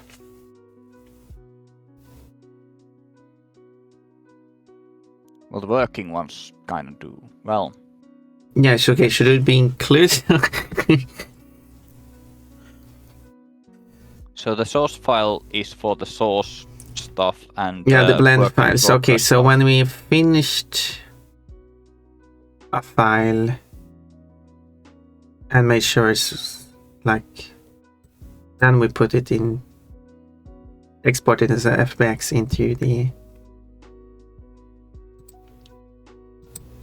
I guess that's the idea. With larger models, we would not put any of the FBX files into the... Hello, darkness, queen or king. Thank you for the 2 bits. Very generous of you. 4 bits total now. Whoa! That's for you. Thank you. 2 bits. 2 bits, yeah. 2 bits is more than 0. Time has flown. Oh, okay, but if we're not... Wait, for bigger... You said for bigger models we're not going to have Git? So, if we were making, like, a lot bigger, like, data-wise, a lot bigger files, we would share them as assets through something else. So why don't we just do that? I mean, we can then. Does that mean that the art folder shouldn't be part of the Git either? Although if it contains materials, then... I mean, I guess then in that case we use Git ignore the FBX files. Well, yes. And blend files. Well, those are already in the art sources, which is ignored.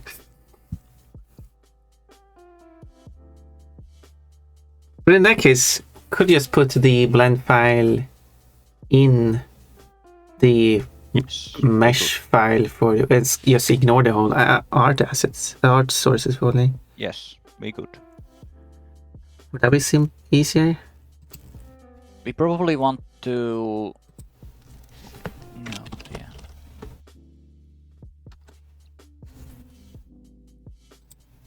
Yeah. It do be.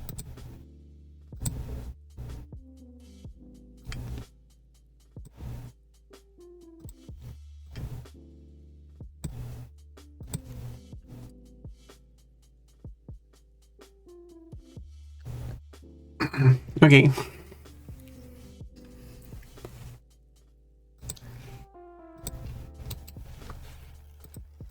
That will be...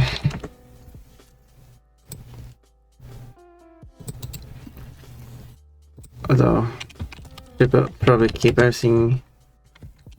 I don't know if you want it in singular or plural.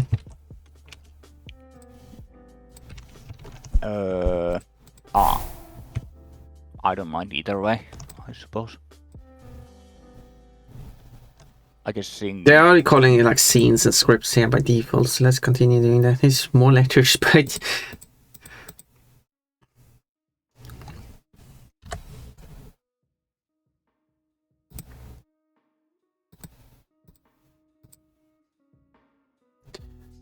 Scenes are kind of super large prefabs in a way.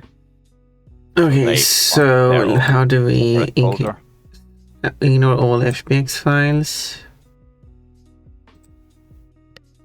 The git ignore should have an example of ignoring all certain types of files, so... Ignore all blend files. Yeah, it has here. So the only thing that it's not ignoring is then the meta files. Yeah, because they...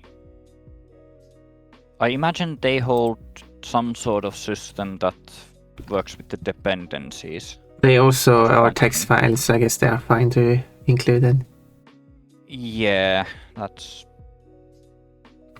Yeah, I think they should for betterment of our project, if nothing else.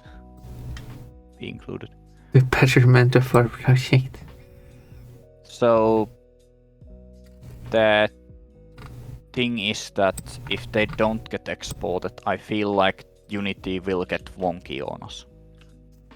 Yeah, sure.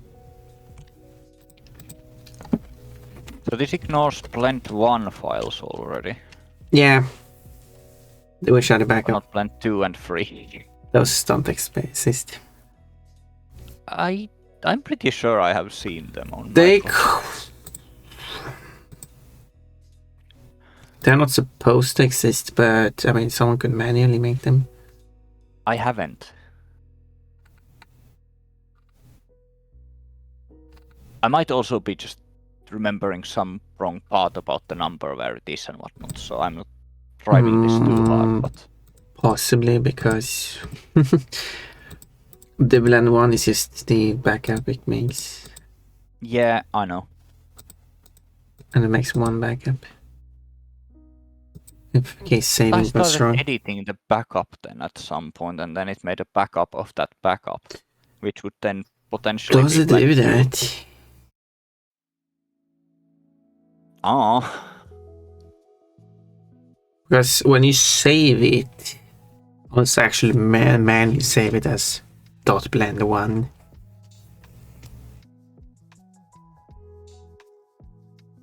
You wonder. Then it might.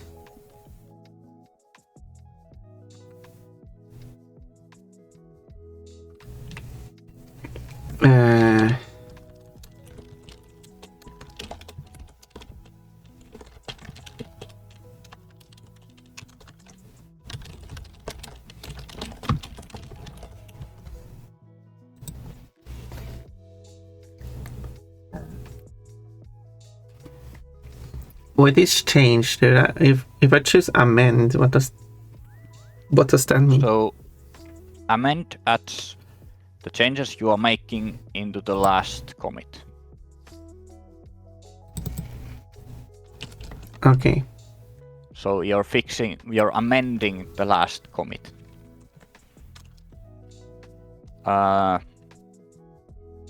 Let's say that you send out part of a script, or you send out a script, and then you notice that it doesn't work in this thing that you didn't notice earlier. And then you make the fix, and then you amend. So you don't need to send the fix as a separate commit.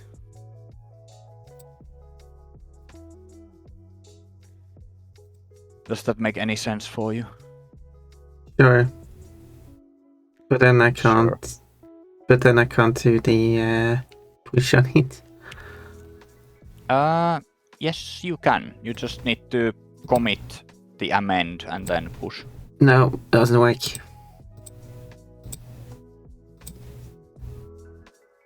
Should I choose force push? Do you have a thing to amend? Well, I've changed the folder structure again. I tried the amend feature. Because I did the initial folder structure and did I did commit. So you can't. Okay, so it says here that you can't amend a commit that has already been pushed. Yeah. And if we want to deal with those things, we will need to deal with them through different means, through the Git, which will be a different process, but yeah. And I think that was the issue, one of the issues I've had. I can't use them. Like, okay. So I guess I shouldn't. Because I want to make sure that when I commit it, I push it. So I don't forget about pushing it, which I forgot to do. But then I can't use amend. It's a system. Should I force push it to the branch? So you do a normal commit. You Okay, how do I?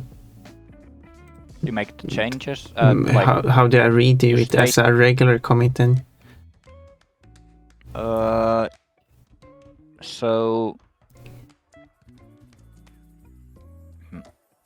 So actually, yeah. So can you open my stream? Potentially, maybe. Yeah. So I should open it. Inform me when you have it open. I have entered the address and I have it open now. I should have opened it before. I want those points. You want my points? Yes. So you have the local changes here. You have the all commits. Here we can see the crate tree. Yeah, then we have crazy stuff changes going on there. Yeah. Then I'm not gonna. Let's stage these two. I stage them. They're here. And then I type.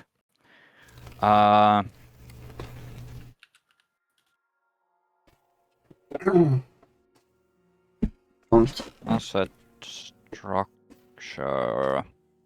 rules. And then we can see the changes up here. What has actually changed? The whole thing has changed. And then we press commit to files. Yeah. It pushes them. It places them into the committed things, and then we can see that I am head of me in here. And then we press push, and then we can. Yep, set Jannertto. Yeah, This is the one where I am at. Yeah. So with this, it will push the branch you are in. You could technically order it to push other branches. Well, yeah. When you do the origin, you have to. When you create a new branch, you have to actually have it created. And then you press push, and then it pushes it, and then we can see that we are in line with the newest changes in the out there. Yeah. Yeah. Yeah, I get that. That's the whole process. Well, yeah, but I did the amend. I just wanted to see how it works. Okay, so. But amend doesn't work if you already pushed it, and since I want to push it after I commit it to make sure I actually have everything, so I don't forget to push it. Therefore, I cannot use amend. This is a workflow thing. Yes.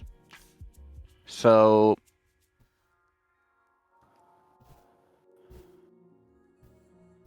I suppose the idea would. It is a tool. I suppose there's the chance of using it like how to put it, bit heavier saving feature essentially. Though we can also probably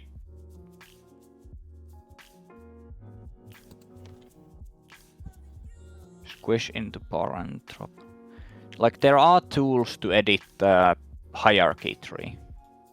I'm not too familiar with them, where we can essentially make them into amends of each other, I guess. Or I presume. Sort of presume, sort of guess. Sort of know, maybe.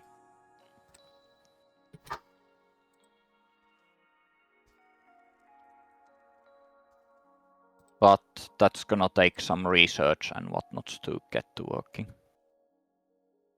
So for now, you just kind of need to commit and either push when you're closing the program, or just push after every time you commit, but only commit when you have done more stuff. Yeah, yeah, like now it's just that's like small thing. When we actually get going with the project, it's going to be different. Well, yeah. We can technically also at some point, was it repaste the project or something, where essentially the thing is that we would merge all the branches together, so we would have new main, and then we would delete the history, and then we would continue from there, do branches, whatnot. But that would mean that we would need to be happy with that version of the project. So it would need to be some sort of an LTS, or what do you want to call it? But that doesn't actually change anything in my situation currently, regardless. Because I still cannot push it. So you have done the... Walk me through, what have you done?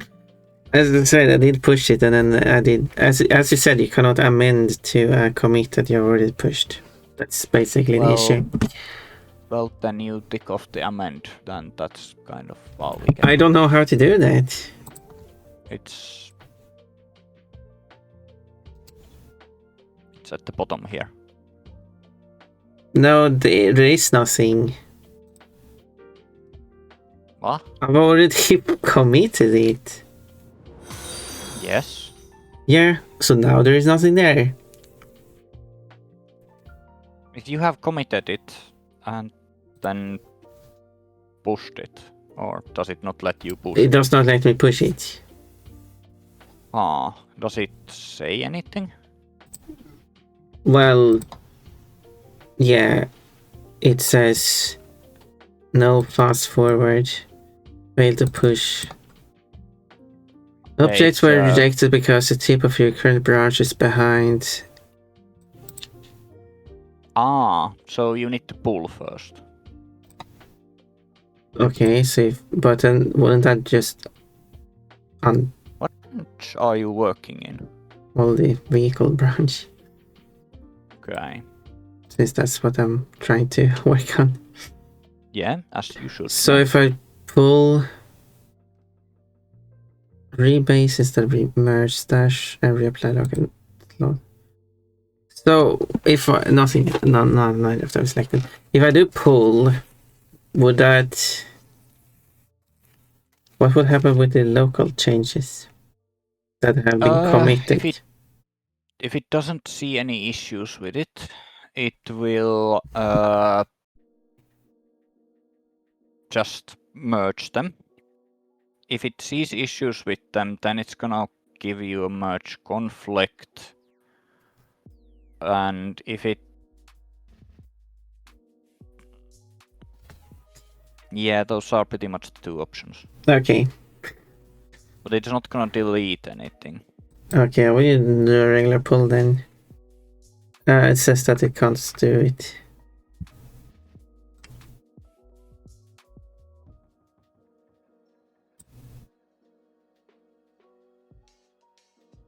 I guess this is one of the reasons why you always need to remember to pull first. But there was nothing to pull. I'm not. Well, that's not the issue.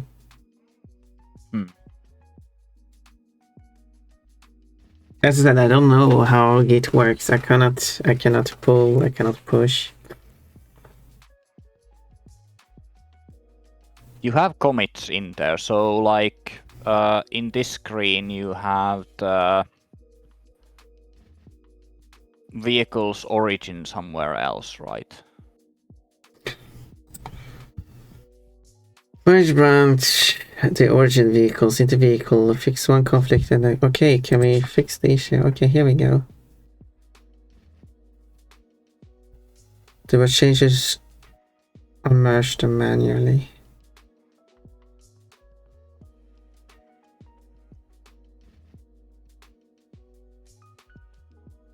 Can I just show me? Oh, I can choose which one to keep. So I keep the latest updated one.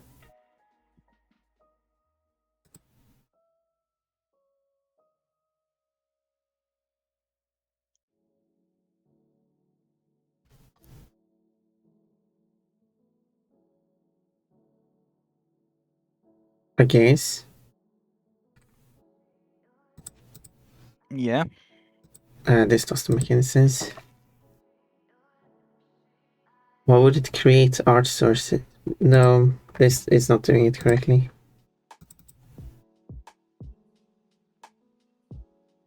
This file should not exist. Okay, so now I have an issue. Now it says that it has the assets art sources meta staged, but that file shouldn't exist. The meta is in the file. It is a thing separate from the file. So you can go and delete it, I think. Well, yeah, I guess I'll delete it then. Yeah.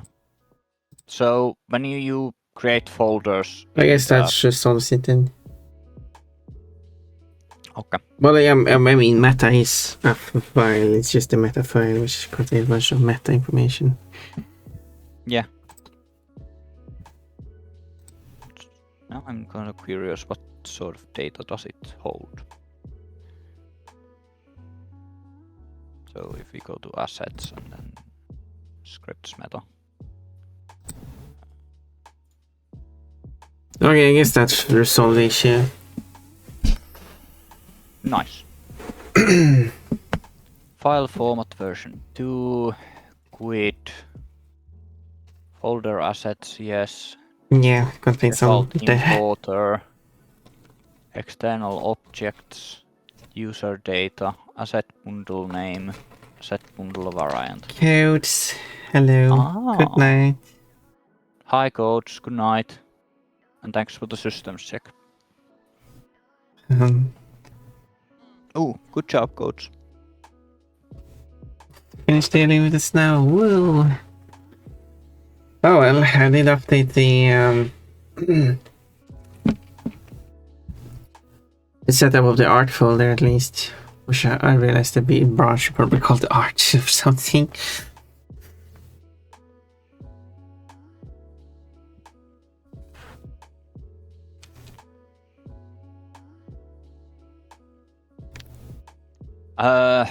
We have discussed a shit ton of things. Yeah, so much stuff.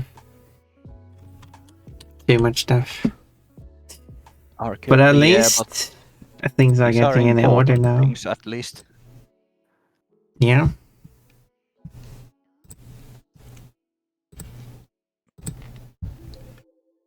Indeed, very important stuff. Indeed, indeed.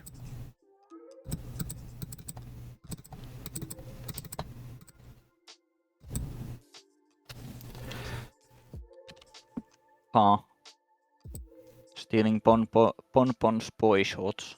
Oh no, those are very important to me. Fun, I thought you were a girl wearing boy shorts. Dun dun dun. I was being silly. Oh no, this doesn't work. It's the wrong orientation.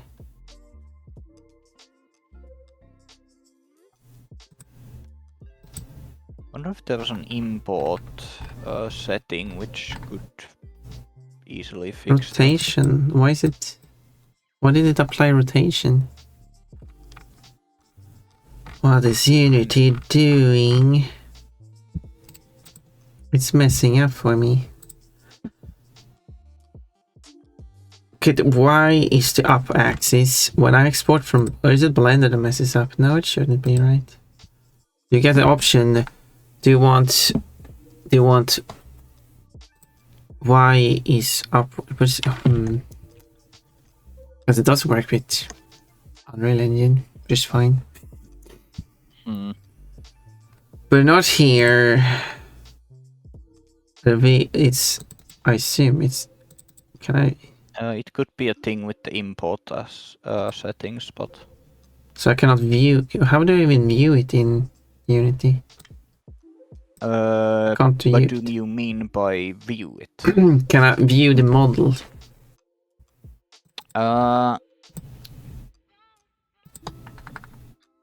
model itself, I don't think you actually can. Oh, that's interesting. You can slap it in there, and then it becomes a game asset that you can then make. No, I can't do that either.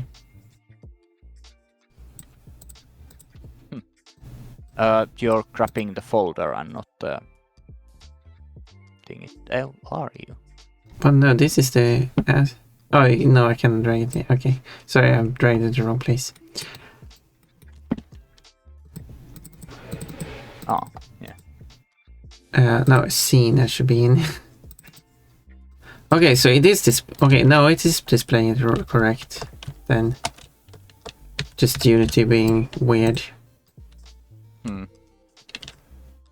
The facing is incorrect there, but okay, so it does work.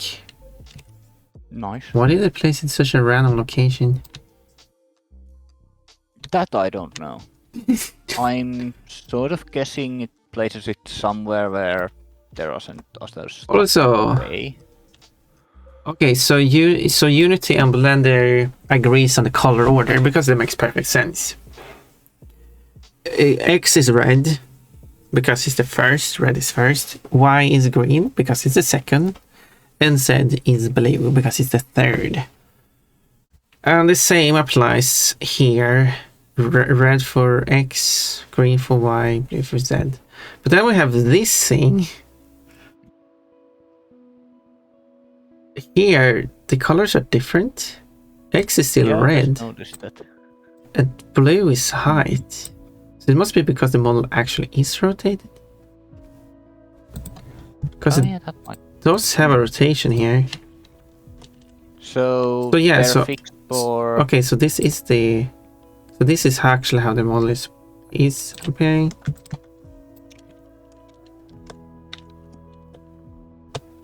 But why? Do I set it to Z up? Y minus forward? This is complicated. I didn't have to do any of this when I was working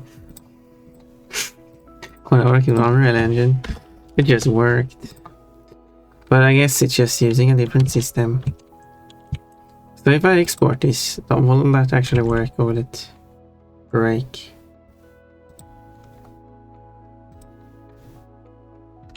Because clearly here it's displaying this wrong.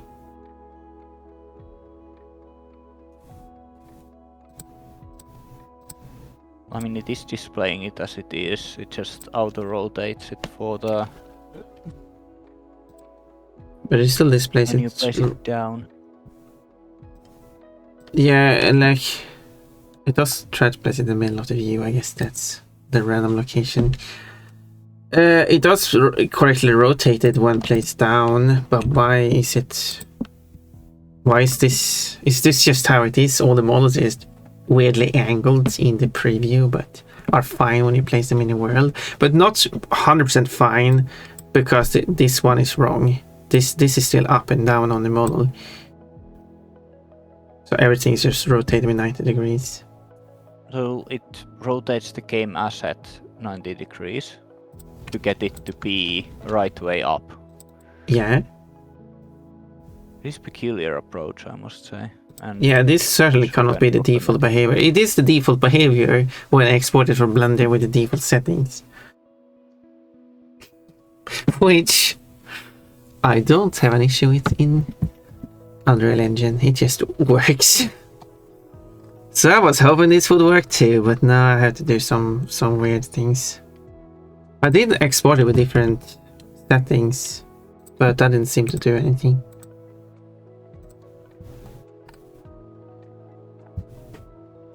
Okay, I will send the test tank to just as a test with the same change settings. It all appears exactly the same,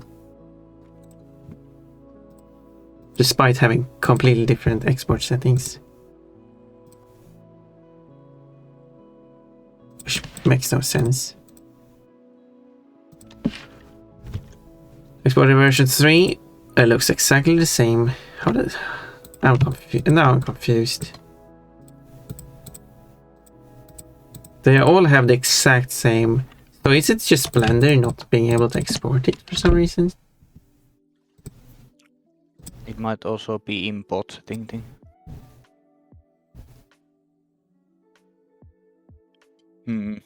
This is strange.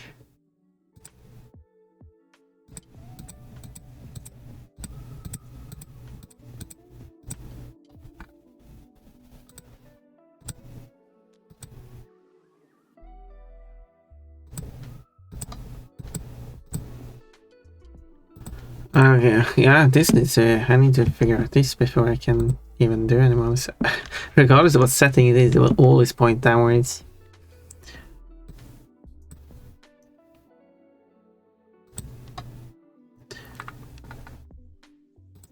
And always the same way. Yeah, that's not really working. That's not good.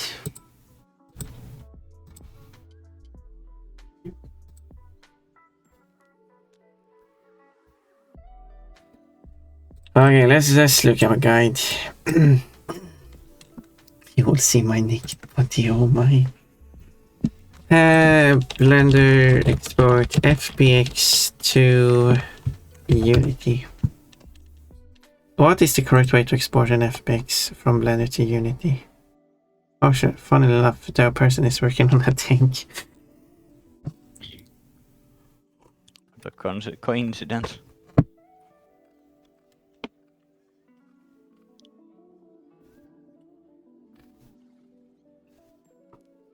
In Blender, applied all your transform to 000 and scale to 1. Yes, that is what I have. And checked that apply transform box on. Okay, so I need to apply transform box. A bit checked. Okay. Does that change anything? Nope. And then let's change the with it enabled the apply transform. Let's change it back to the default Y up Z forward. I think it was something like that. And no difference.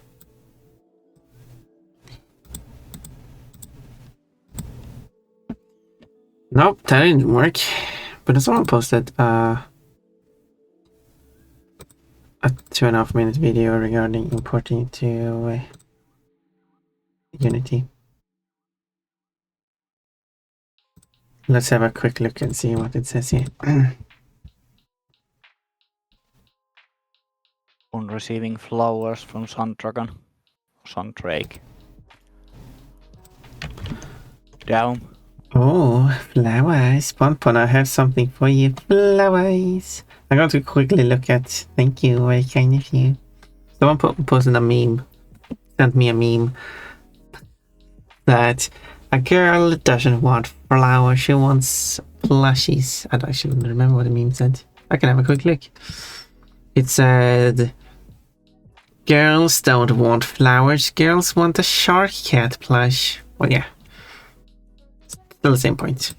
And that's true, I would like plushies over flowers. But I do appreciate the flowers regardless. I want to see this. What's going on here with this tutorial. We'll see how long this will take. I do have a thing at 19 where I'm going to... That would be 18 for me. Yeah, I need to make food and stuff too, so... I do actually have a rate target suggestion for today. Nice.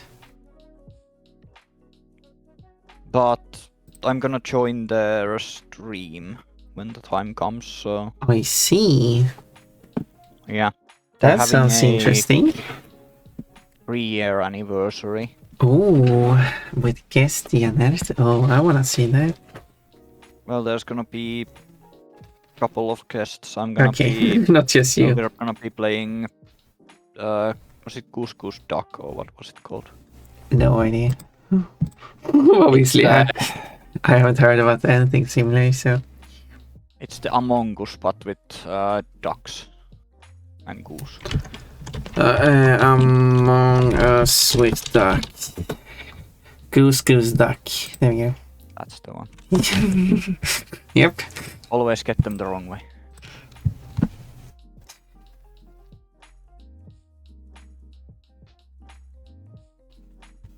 Wait, really? Are this the person serious? Bake access conversion.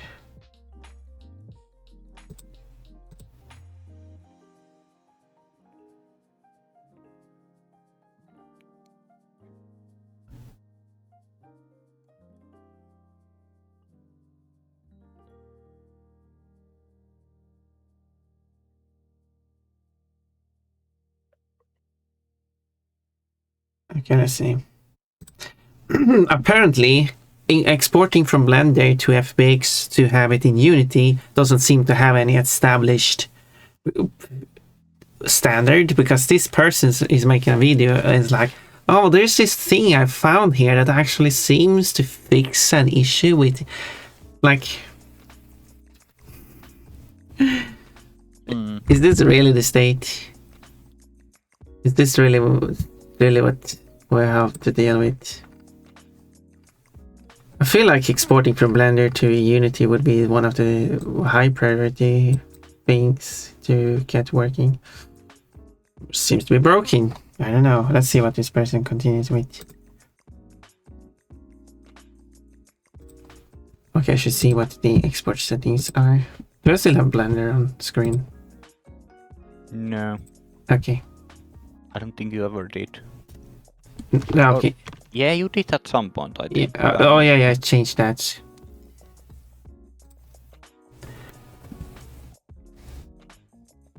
Okay.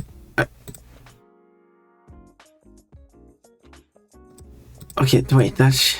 Apply scaling is not going to change anything. I don't have that issue.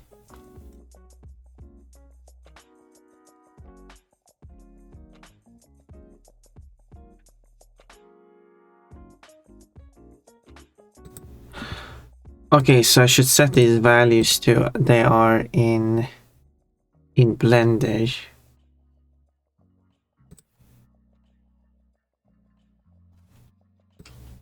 So like that. And then I will use space transfer. Okay, let's see if this works.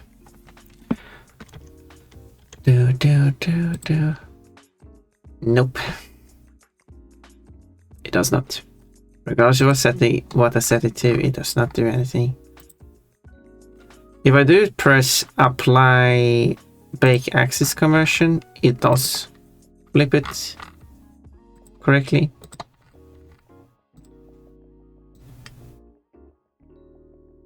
However, then rotate the game object in the... oh yeah, good point. So okay, so now it is appearing correctly with Y actually being high. Don't know if it should be oriented this way. So it's an import settings issue then. It's basically I just have to enable bake axis conversion, which says perform axis conversion on all content for models defined in an axis system that differs from Unity's left-handed set forward Y up. Okay, what is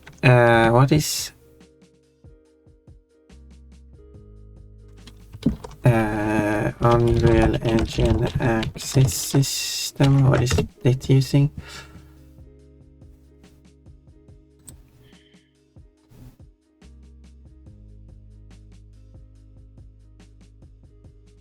Okay, so Unreal Engine is actually using the same coordinate system that Blender is using. That is why it is working fine. But that's why you define it when you exported the FBX and then you import it to Unity, which then ignores everything and just displays it incorrectly, but then will apply the rotation when you import it to the world because it knows it's wrong, but will not take that into consideration or something. I don't know what's going on here. But then you can... Oh yeah, because it reads the file as, so when you don't bake it,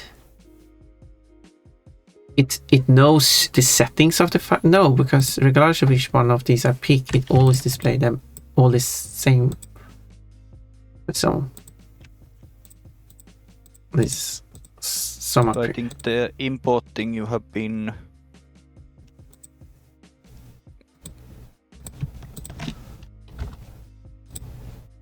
Yeah, this one seems to be standing upright. Yeah, because I tried different, but all of them apply. It looks this way unless I press the bake. Yeah, I would try a different one of that.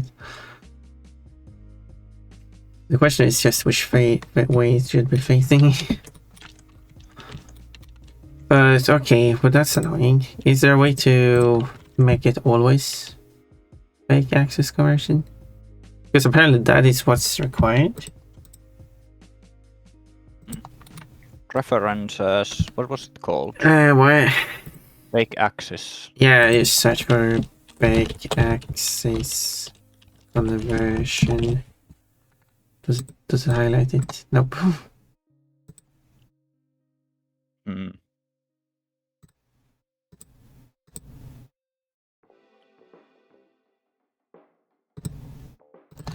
Bake access slow conversion, because it could be project specific. It doesn't show me anything highlighted. Well, that's going to be an annoyance. Because it feels like... Oh, well. Well, something to deal with.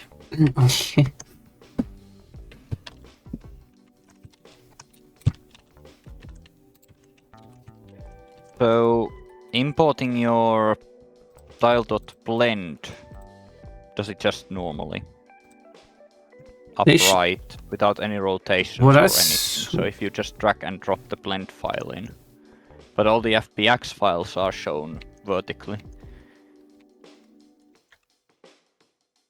Oh yeah, okay, so the blend file, wait, you can import just the blend file itself? Yes.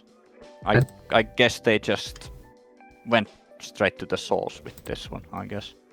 No, I can't import the blend file. I can. Sure, that's... How are you doing it? Do you have my stream open? Oh, well, I do have your stream open. That's me. There's the tiles blend file. I can't see it like that. And then you plop. Yeah, but I can't see it like that.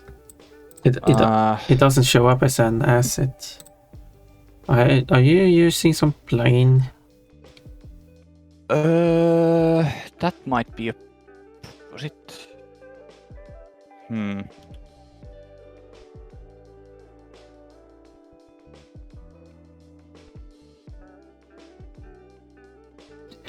Because that would be convenient. I'm not sure how it actually would handle it when packaging the whole game at the end though, but being able to just use them straight from Blender, but they might not have the same... The thing is that when you drag and drop it in here, these are not essentially blend files, I'm pretty sure.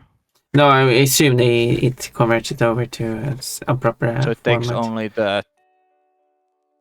Oh, the tile base is rotated. Okay. The tiles are not rotated, but these are. Yeah. Because you basically have to go to the tile and enable bake access conversion and apply it, and it doesn't work because I haven't changed. I didn't, yeah. Because I didn't think of any of this, because Blender and Unreal Engine is using the same system, but Unity is different. It do be different. Annoyingly. It should be dynamic. You should be able to go to project settings and choose which system you want to. That would be neat.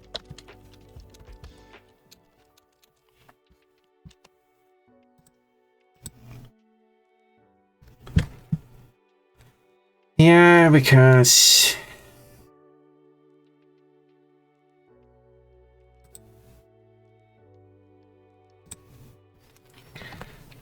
I do understand that setup isn't super popular because it's used by CryEngine, Blender, 3ds Max, Source Engine, AutoCAD, SketchUp, Unreal Engine. So basically all the 3D software development. Now we actually got other stuff here. YUp is actually used by Maya. Is Houdini modeling software? Substance Painter? Marmoset? I don't even know. This is ZBrush. Cinema 4D, I guess I've heard about. Seems like most of the, I feel like the more well, a lot of, seems like popular 3D modeling software is using ZUp.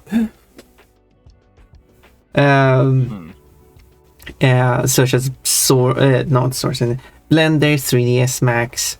SketchUp isn't like super popular, but it's been what Google had. AutoCAD, and then on the YUp you got Maya, which is the same owners as 3ds now, and that's it. As like I haven't heard about the other ones. ZBrush I think I've heard about, but like, so I guess there's that. I haven't heard about that much though. And Cinema 4D.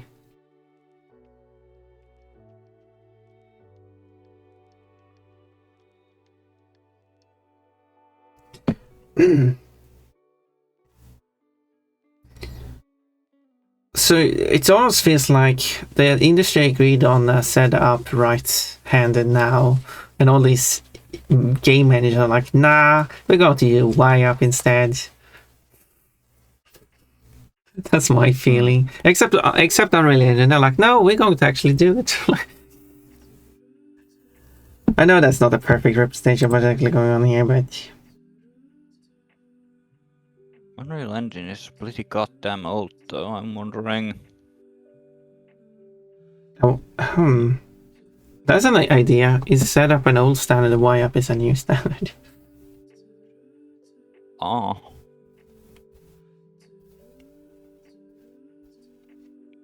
You also have the left-handed, right-handed system, and to be fair, as far as I can see, Unreal Engine is basically alone in the ZUp left-handed mode, while all the development software, 3D modeling software, is set up right-handed.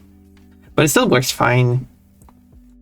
It's just that you have to consider mirroring one of the axes.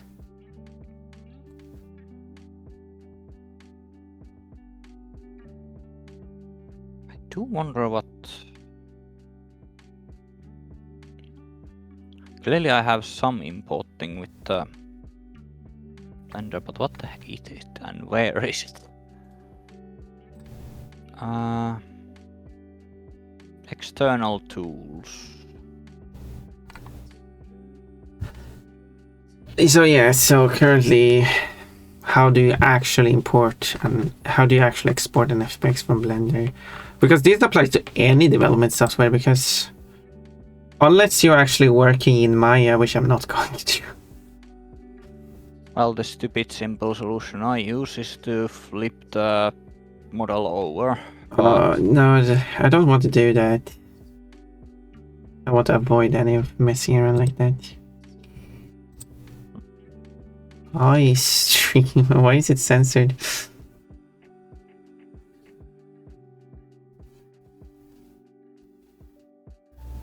Hello. I'm trying to figure out.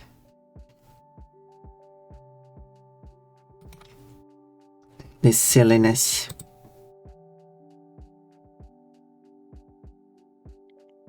Because there's basically two views. Because in the past, when it only had 3D, X and Y was no. In the past, before when it was 2D, X and Y was just the two axes, of course.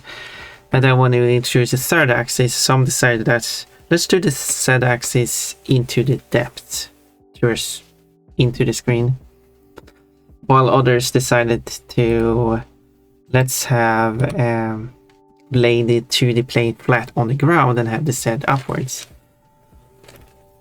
Which I would argue almost makes more sense if you're going to do. That makes more sense in a top-down type of gameplay, but the first one actually makes more sense for a side view gameplay. So both make sense.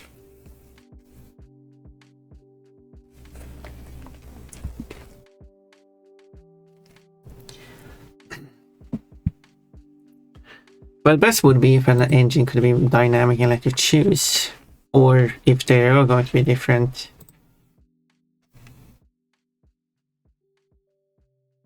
Like Verge 3D, I just noticed because someone is actually allowing you to change which axis you want upward to be up. Never heard of Verge 3D, but it has a setting for that. What happens if I search? What happens? Let's see. If I search for Unreal, no, let's search for Unity. Meant to say, set up or something. How to set axis to upside? Wise to the sky always. No, that's a problem. It doesn't work with Blender. So in that case, it's like, how does that change it in Blender? I agree with others saying it's best to accept it. A reason to why Unity went with IUP is the 2D mode. But should they really make the 3D mode worse just because they want a 2D mode? That is sort of an odd thing, yeah. They could just have Y up for the 2D mode and Z up for the 3D mode. Like you could say like, yeah, the 2D mode is kind of like looking downwards to the world. If you import a Blender file, Unity fixes access for you. But how do you import a Blender file to Unity? If you export an FX, you just set the Y up in your export. No, it doesn't work. And you won't have a problem importing. No, it doesn't work. Doesn't work. Yeah. Someone gave a link though. How to export models from Blender to Unity. We didn't need that one. Okay, let's see how this one does. It says the location rotational 0, scale is 1. Yep, that is the case for me. Export to FBX. What settings do we change then? Let's see here. Okay, you want to set it to, okay, maybe, no, apply scaling FBX. Okay, let me test changing, even though it says scaling, let me just test it to change it anyway, even though it has nothing to do with scaling. Didn't work. Let's continue this guide. Y forward set up the same. Okay, this is kind of like opposite of what the other person said.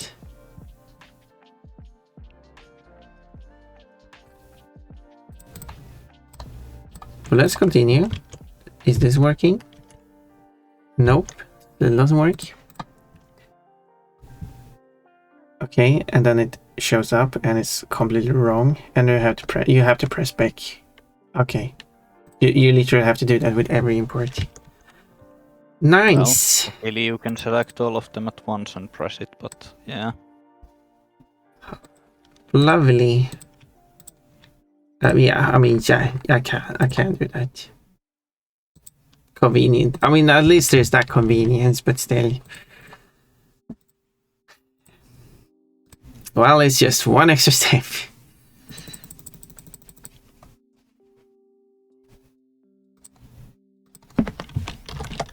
I will still save this preset as this.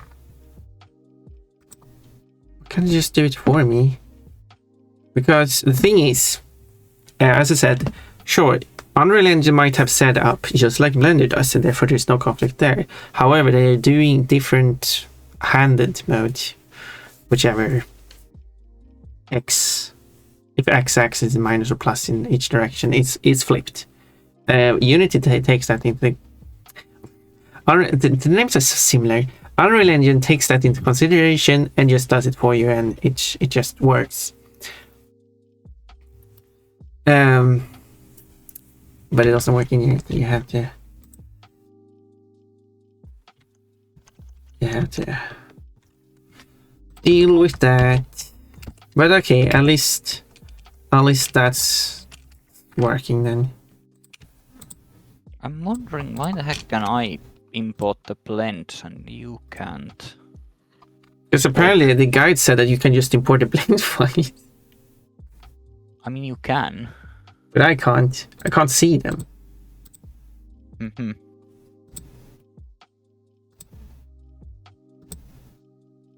Blend cannot be found. Make sure that Blender is installed. Okay, so it needs to read. Yeah, okay, you need to specify where Blender is. Okay. And because Blender is installed, okay, Unity Blender not installed issue. Blend cannot be found. How do I fix that? If you want to put blend files into the asset folder, you need Blender 2.49. Is specifically that version? That's an old version. How old is this? 2010. Okay, that explains it.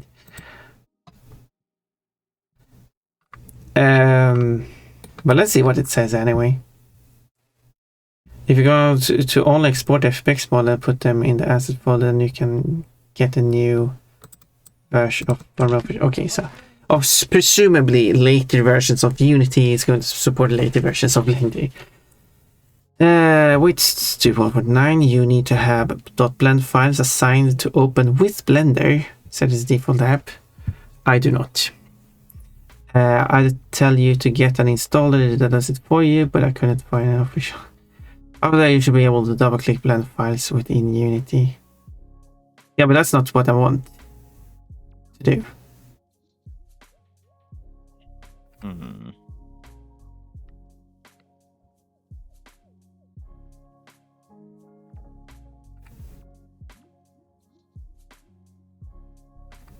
Someone said that they assigned, because you can in Windows assign, because I have no reason to assign a blend. I'm not going to go to the folder where I have the blend files, open the blend file, and then let it open Blender. Because I'm running 2 different versions of Blender depending on what I'm working on. So, because currently I'm working on Blender 4.0 for when I'm making these assets. I'm not sure if I should run a different version of Blender. We should probably agree on which version of Blender to run as well. But 4.0 was kind of like the latest version I had at the time when I got it. No, how was it released?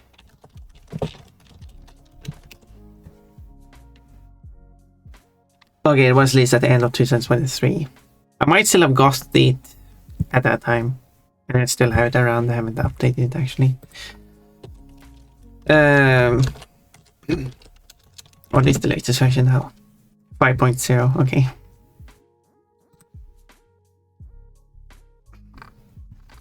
Okay, what do we have like? We have 4.5 is like the latest of 4.x series.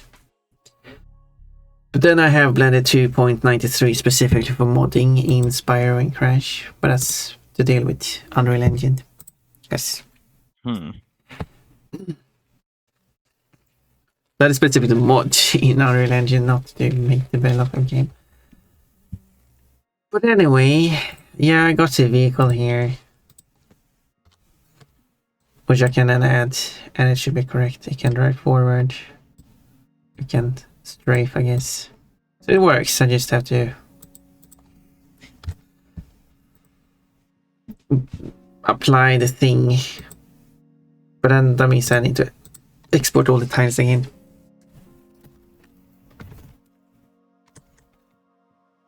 But that's no problem.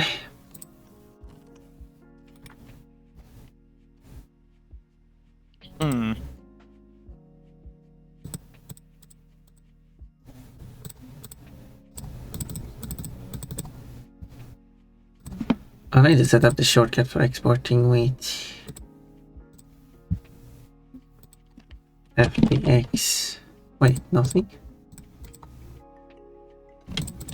Export, nothing. What thought I was going to get something. Where's the save?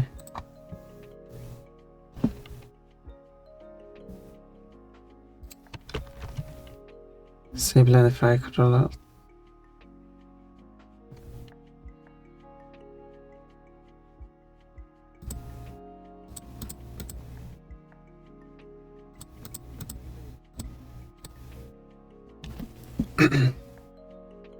Wait, where's the 2?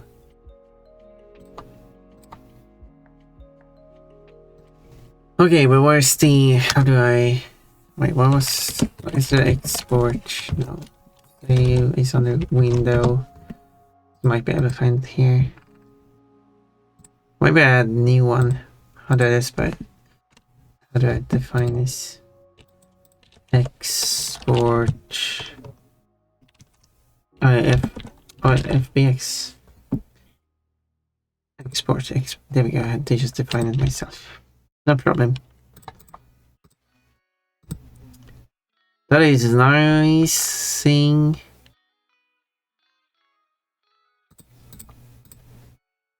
And then you also can change the default settings you want. So I can set it to...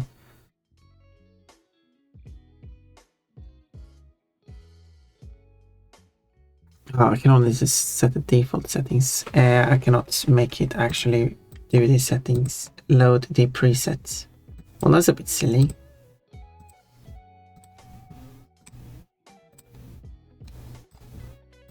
Okay, well, let's manually do it then. The selected object.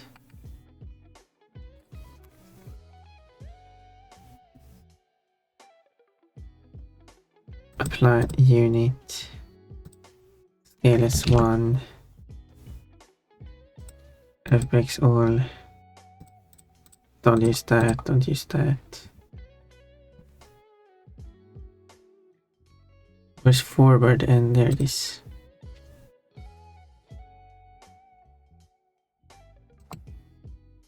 Remember the second one? What are you talking about? Oh, there it is. Forward. Minus Y. Set up. There we go.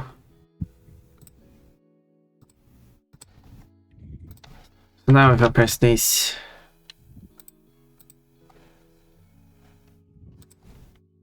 I will replace all of these, which is pretty quick.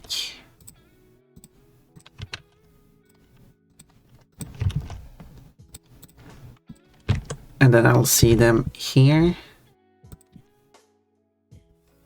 Why is one rotated correctly, not the rest? What?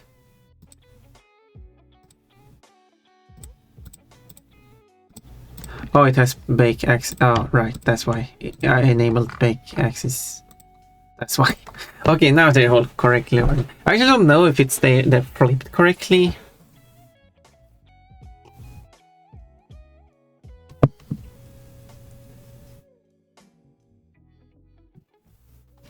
It's odd that it's off by default, I must say. Yeah, like... Yeah.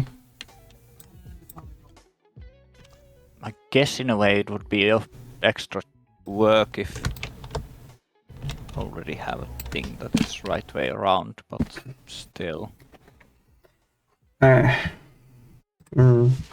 Anyway, so that works. If I check fork, I got a lot of changes. But only metadata. But yeah, which bake axis conversion is changed. Because the models and stuff are not part of this.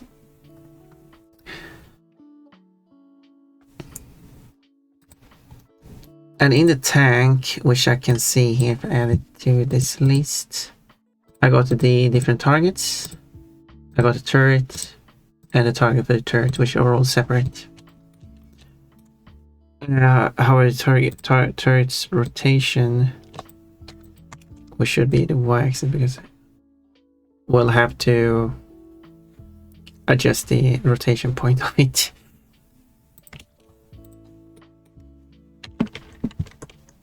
Which should be possible.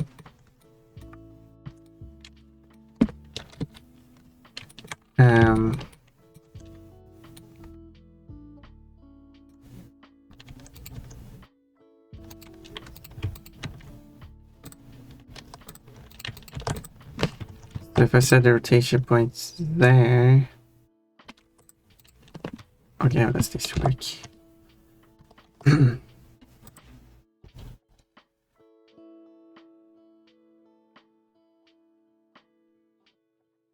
Active. Wait, I'm not sure whether I changed that many, but sure.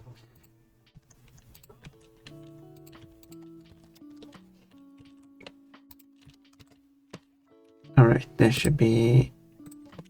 There we go. And then I should be able to move it forward. Oh wait, how much am I moving it forward?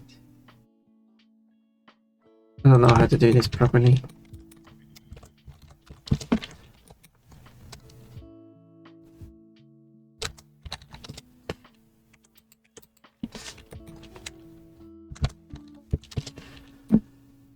There.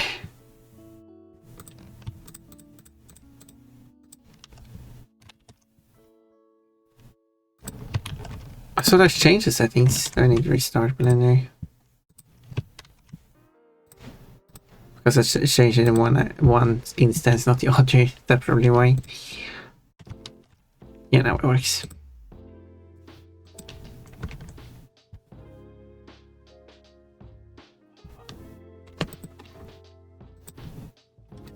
No. Oh, is it because I choose? Because this one is meant to have an offset. It did not. It did not do the offset. Is it because no, I don't have. Takes into account current Blender unit settings. If it's a raw Blender use. Well, I can. On. Yes. Very important thingy that's going on. So yes. On top left of the scene, you have the anchor point as center and not pivot. What? On top, or so on top left of the scene, there's the center. Oh. Flip that to pivot. I see. So it does read correctly, just the default setting prevents that. I don't know if it's default, but yes, that's a thing you can do. And well, I haven't changed it as far as I know. Maybe I did. Oh. Maybe you haven't changed it. But I do know this from experience that can be a confusion causer at sometimes, some reason. Yeah.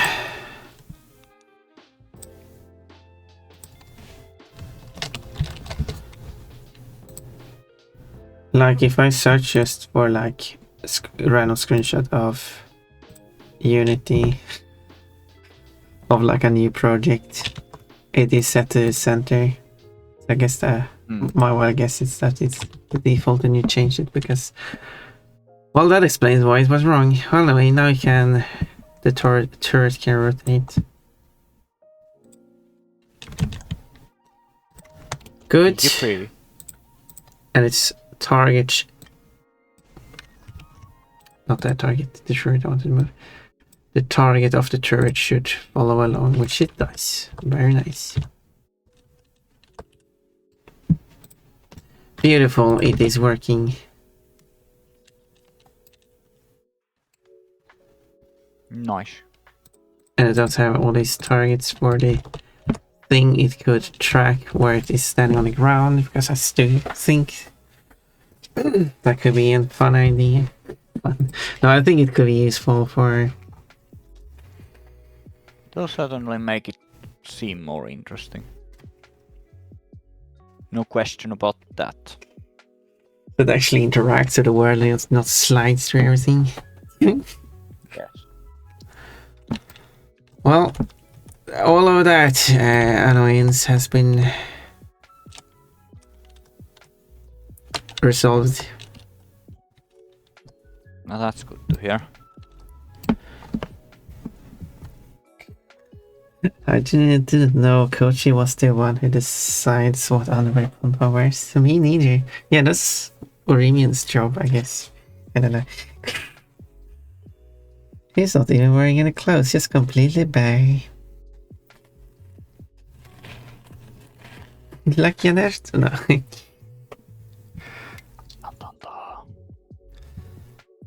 Nice. So should I push all of these changes? I guess. Save and close Blender.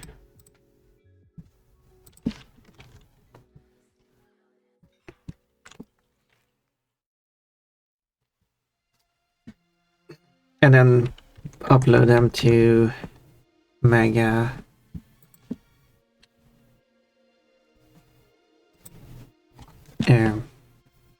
Well, fix axis of rotation.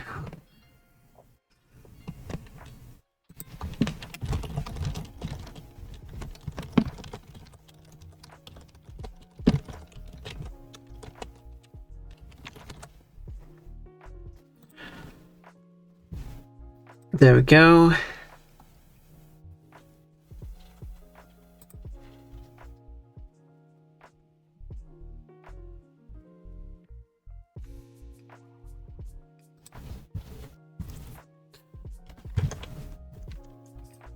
So, should we try if I push because to the vehicles I'm working on.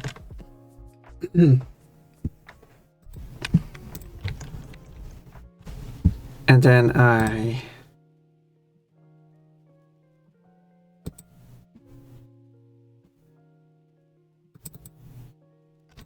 did get these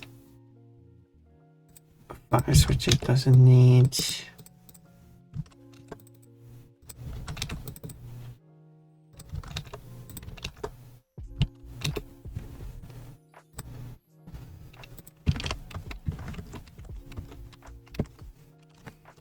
I just need these two.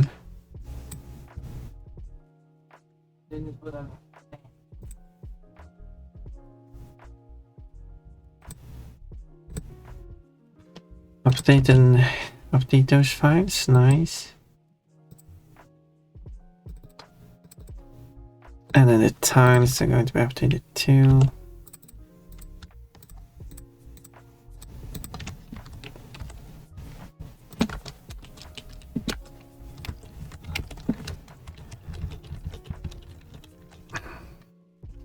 And the blend file too.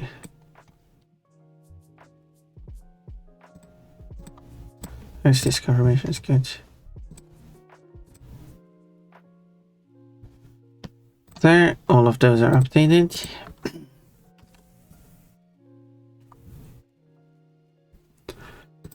And then I share that folder with you, and then you can just drop it into project, so you can see the models as well in its correct folder place. So, yeah, we're closing into when you're going to be busy. Yeah. And I need to make food. So, I think we got a lot of...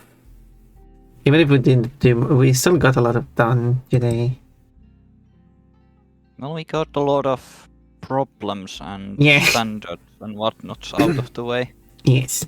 So now the question is, let's say, so I want to merge this to master, so you have all these changes I made. So, well, it's not, yeah, so. How to do that properly? When you have committed the stuff. Yep, now it's coming, yep. You change into the master branch, and then you right click on the branch you want to merge into your branch, and then there's merge into. Wait, is that correct? Master. Oh, merge into master. Do I have to choose? Yes. Do I have to? Wait, okay, yeah, I'm on the branch, the vehicles branch. You need to go to master branch after you have pushed. Do I have to? I mean, At least that's the easier way. Okay, if I go to it, I do not have... Oh, then I have emergency master, yeah.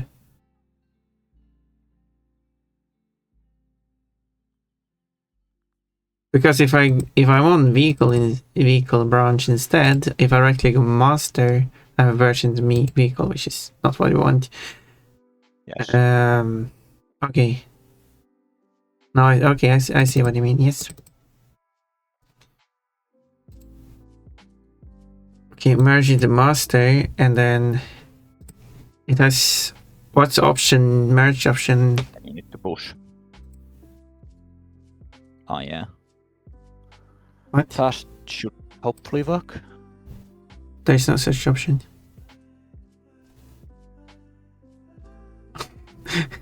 Merge branch vehicles in the master. We have default, no fast forward, squash, or don't commit. Also, what do you mean pull? Do you need to pull on master first? I need to make sure I'm doing this the correct way. So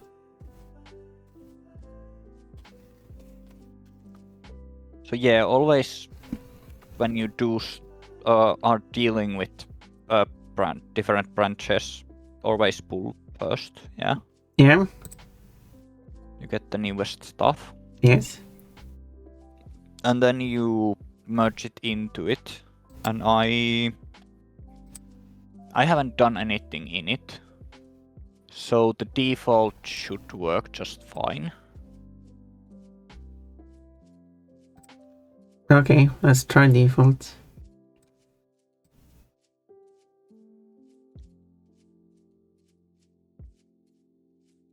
Okay. And now it says that is for masters 4 commits ahead of origin master. Then you push. And then I push. Ta-da! Good job. It works. Okay, then I understand the process. Then that might make things easier. Yep. And I have received your changes on your branch. And then I just need the link to the... Yeah, look at this beautiful metro line system. As we're going to go deeper into the development of this project, it's going to look crazy. It depends how we approach it. Yeah. Yeah. There are a lot of he's who are not wearing any clothes to the questions, and maybe it's 2K bucks. Now the question is, what panties did Juliet wear officially in that story? I don't think it's defined. Well then, there we go. Good job, Jannertto. Good job, Bonbon. Let me just know what account it is to later, and then I can give you access to the folder with the assets in it. With the updated assets. Which should have a correct axis rotation as well. You should also be able to send me the link to the folder. That should also just work. Well, if I make it public, yeah, but... as in unlisted, but that could allow anyone to access it. So I don't think that's a good idea. Well, if I give... Oh. Yeah, if so, yeah, I mean, that would mean that the link has to leak out somewhere. But say, for example, if the link were to accidentally show during a stream, that wouldn't be a problem, since no one can still access it. If you share the... But I shouldn't have need to share the link if I add your account, because you should just be able to access it. Yeah, but I was thinking that you could delete the Discord message after you have shared it. after I have essentially accepted But I it, still, yeah, okay, but I still don't want to make it public. So. I don't think you do need Or to. you mean I should give you the link and then you request access to it? Should be like a link that gives access to it. That should be a thing that you can do. Okay, let's see.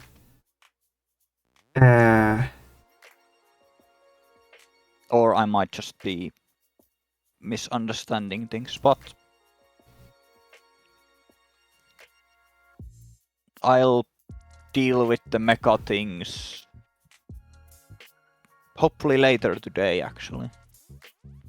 Let's see what comes of it. And I have some new things to read. No, there is no such thing. Fair enough. You have to, yeah, I have to add you. Okay, well then I will handle that.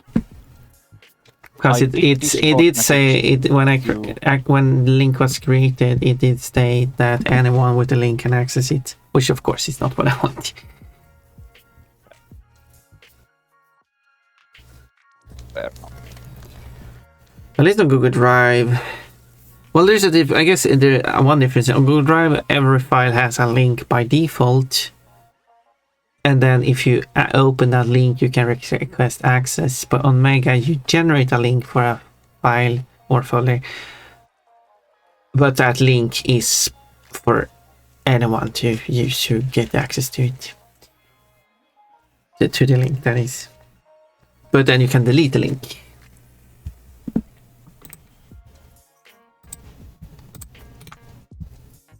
So anyway, I sent you the. Oh, wait, is that the username? Okay. Yep. The name of the person. Yep. I will give that set per. I cannot give this person. No, it's in need by email address. What? It says please enter a valid email address. That's not my account. That's the rate. Oh, you didn't specify. Maybe I should have. I thought that the name would have implied it. No, I don't know what your account name is. You can have whatever you want. I'm not going to judge you. You wanna read, is what you're saying. Well, I'm not going to, but okay. I'm gonna continue streaming on that side of the place, but... Yeah, I mean, I assume... Yes.